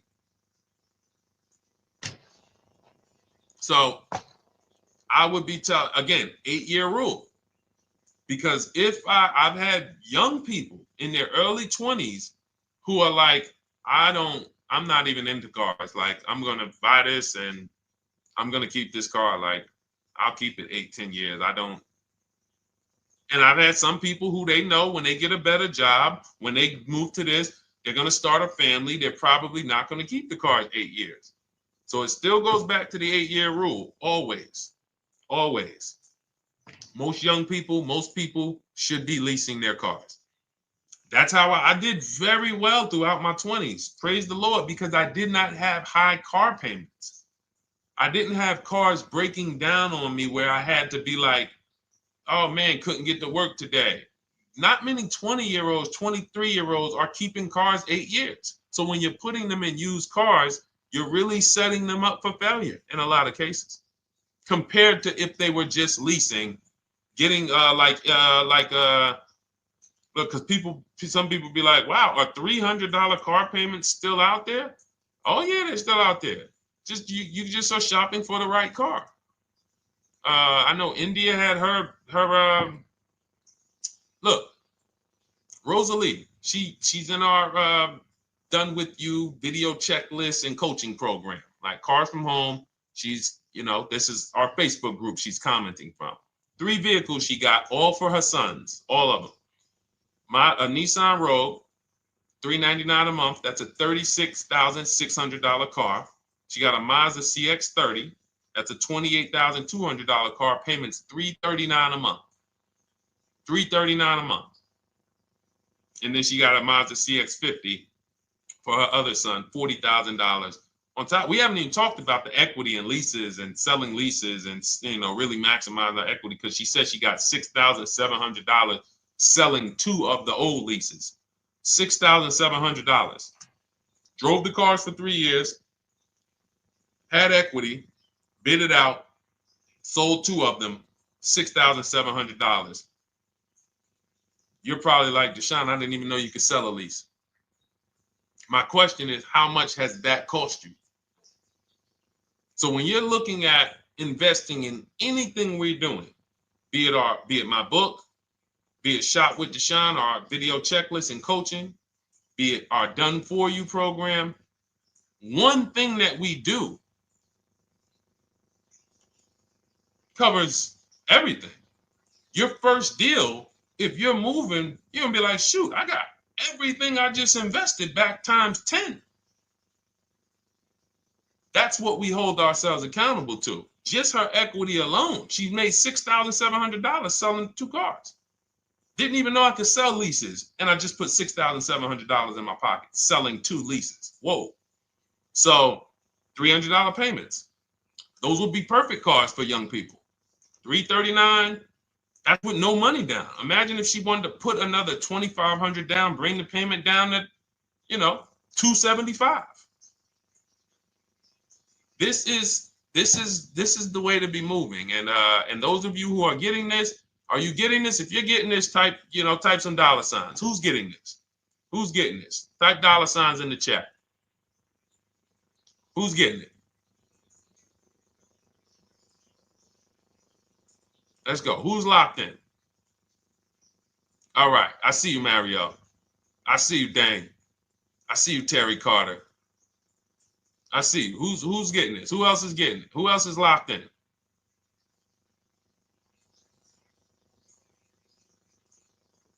A lot of y'all on here. Listen. I see you, DJ and Nice. I see you, Arms Reach. And I can tell the people that's locked in because they be like, all right, Deshone, you said you here for 90 minutes. I know we got about 3 minutes left. I'm hanging for this whole thing. I don't want to miss anything. Shout out to the people that are locked in. All right. Go ahead, Dolan. Should the out-the-door price include your trade? First of all, that's a curse word. All right. We're going to go back to that because I got out of saying that for a while. We do not trade cars. So you probably just popped in maybe about 30 minutes ago on the stream. We were talking about the 3 pillars of great car deals: who you buy your car from, who you sell your car to, who you get your loan from. You in order to get a great deal, a below market deal, you must get a great deal from each one, which means you bid out each one. I bid out, got multiple offers for who I was going to buy my car from. I got multiple offers for who I was going to get my loan from. I got multiple offers for who I was going to sell my car to. I bid out everything, therefore I got my great deal. If you bid out this, but you don't bid out this, and somebody you get an interest rate of 7.1 when you could have got an interest rate of 5.2, you lost $2,000. Depending on the cost of your loan, how much you're financing, you lost $2,000. Yeah, you did a bid on who you bought the car from, or you didn't bid out your trade, therefore you didn't find the highest bidder. You traded your car for 14. Another bidder would have paid you 18. You lost $4,000. So you got to bid out everything. That's why we do not trade. The only people that have to trade are people with a lot of negative equity who can't pay off the difference. And that's why I am the reason for negative equity is not understanding leasing. You buy your cars, take out loans, switch the car. Negative equity. It's literally the reason for negative equity is I should have leased, but I didn't. Now I have negative equity because I'm replacing this car with a loan still on it. So out the door price will not include your other car. And if I was trading a car, then yes, the out the door price would include the trade. But because we do not trade cars, our out the door prices don't include the trade. Let me show you an example of what our out the door prices look like. So these are some spreadsheets for our Done For You program where we shop for clients. You can see here, this is we shop for a Subaru for this particular client. In this case, look, and you can see the MSRPs for this car. It's an inexpensive car, $27,000, $26,000. Look at the out the door prices, 29, 30, 30, 29, 29. These are all out the door prices with the taxes and fees. So you can see these dealers are giving either no discount or a little discount. 27 out the door price is 30,000. But look at the winner. Look at the winner. This particular dealer won the bid at this particular time They're not going to win the bid all the time. In this particular case, they needed the unit. $27,900 is the MSRP. Out the door price is $27,463. The out the door price is lower than the MSRP. How? Because they took off almost $4,000 in discounts. Almost $4,000 in discount. So every time you shop for your used cars or new cars, this is how you should be shopping. If you're not leasing, this is how you should be shopping. I'm getting multiple offers, out the door prices, comparing who gave me the best offer. Who gave me the best offer? Oh, look, Daniel Thompson said, D, I'm bidding out to sell my car and got a $4,000 swing from the lowest to the highest bid. This is the people who you listen. If I can bring them on and have them talk, they would be talking to y'all about how different this is. I didn't bring you here on a Tuesday afternoon, or you're not watching this. If you're watching the replay later on Tuesday, or maybe, Wednesday morning, we go live at 12 noon, Monday through Thursday. So we replay the show just for everyone who missed it. You can send all your friends, family, go to Deshone the Auto Advisor's pages, watch the replay from today's show. But they know this is, I didn't bring you here to talk to you about hundreds of dollars. We are talking thousands of dollars at all times. There is never anything that we talk about that is hundreds. Let someone else talk to you about how you can save a couple hundred more per month. We might be talking about hundreds per month. That might be the only time we're talking about hundreds, $200 per month. But other than that, which equals thousands. We're not here to figure out how we're going to save $50 this month. No, this is big, huge money. So thank you, Daniel. Thank you for tapping in with that information. So, all right, listen, guys. Everything we teach is in a step-by-step format, because when it's not step-by-step, you'll get overwhelmed. When it's step-by-step, you can challenge yourself to stay right on this step, check it off, move to the next step. Check it off, move to the next step. Step 7 in our Cars from Home process is delivery. Step 6 is paperwork. Step 1 is the most important question, which is the 8-year rule. It's literally called the most important question. 8-year rule. How many years are you keeping the next car? Step 2 is the equity assessment. That's why you heard Wendell in his book testimonial. He said, I just completed the equity assessment and we got 30% more than the book value. Bidding it out. He said, I'm about to move to the next step. So everything we teach is step. Step 3 is deal structure, where we budget and we see, all right, how much car can we afford? What does a good deal look like? Step 4, we go shopping, which is choosing what we want. Shopping, looking, doing. We're not buying it. We're shopping the market. We're test driving. We are literally choosing what we want. Shopping, enjoying shopping. Step 5 is multiple offers. That's when we're in talking to dealers online, getting offers, getting bids. Step 6 is paperwork and protection, to make sure that the offer we got is legit. We tied it up. Paperwork is right. We go over extended warranties, tire and wheel, maintenance plans. Do we need them? Key protection. Do we need any of this stuff? And step 7 is delivery. It is a step-by-step path. That is how people win. They're not coming into some college to learn how to be a car salesman or to learn everything I know. No, it's a path. So if you want the blueprint in book form, that's my digital book, Cars from Home, 7 Steps of Saving Time, Money, and Avoiding Dealerships. Normally $97, part of our 30-minute welcome offer. You can get yours for $24 in my TikTok bio, Instagram bio, the YouTube comments, and the Facebook comments. Click those links and then click the special $24 welcome offer. It's good for 30 minutes. And you'll save 75%. If for those of you who are like, Deshone, what about that video checklist? That is our Shop Done With You program. Cars from Home, Done With You. You get lifetime access to everything we teach, all our below market videos, and it's short videos. I want you guys getting cars in 90 minutes. 90 minutes. Not shopping. The shopping might take you longer. Deciding what you want, you might be doing that for 2 months. But once you decide what you want, I want you to be able to get below market deals in 90 minutes. That's how I do it. We're not hours and hours to get these car deals. Some of these deals we make in literally 45 minutes over a 3-day period. So that is how we do it. And you'll have access to our coaching program. We do Zoom calls twice a month, first and third Wednesday. And you have a Facebook group with 1,600 people in it that have come before you in the last 3 years. And then for those of you who qualify for shop with done for me, just do it for me, Deshone. New cars, new cars and leases only.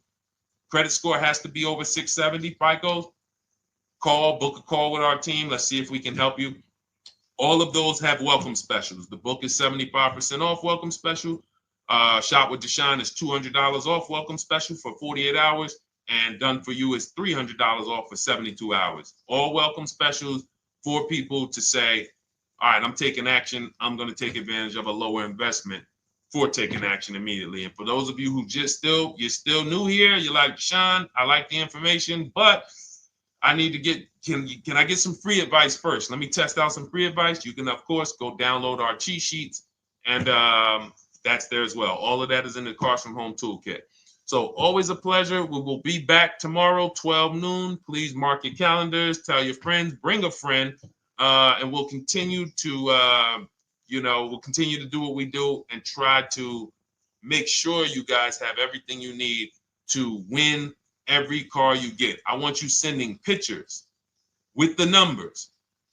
You know you've done it right when every car you get, you have pictures with the numbers. You know people who purchase cars all the time, all post their pictures. Hey, had to upgrade. Oh, just got this. Hey, had to treat myself. Oh, watch it now. But you never see the numbers because they really are not confident in the numbers. They don't want to talk about the numbers. Everybody who shops with us, whether you're getting our book, whether you're using our stuff, and sometimes people who they piece together my social media videos and they'll get it done. But they are sending the numbers. Look at what I paid for this car. Not only did I get a great car, but look at the deal I got on the car. That's when you know, all right, you understand this thing. All right, have a great day, y'all. See you tomorrow. And if you couldn't make the whole broadcast, feel free to watch the replay. We'll be replaying it throughout the day until tomorrow's show. All right, have a great day, y'all. Thank you. God bless you.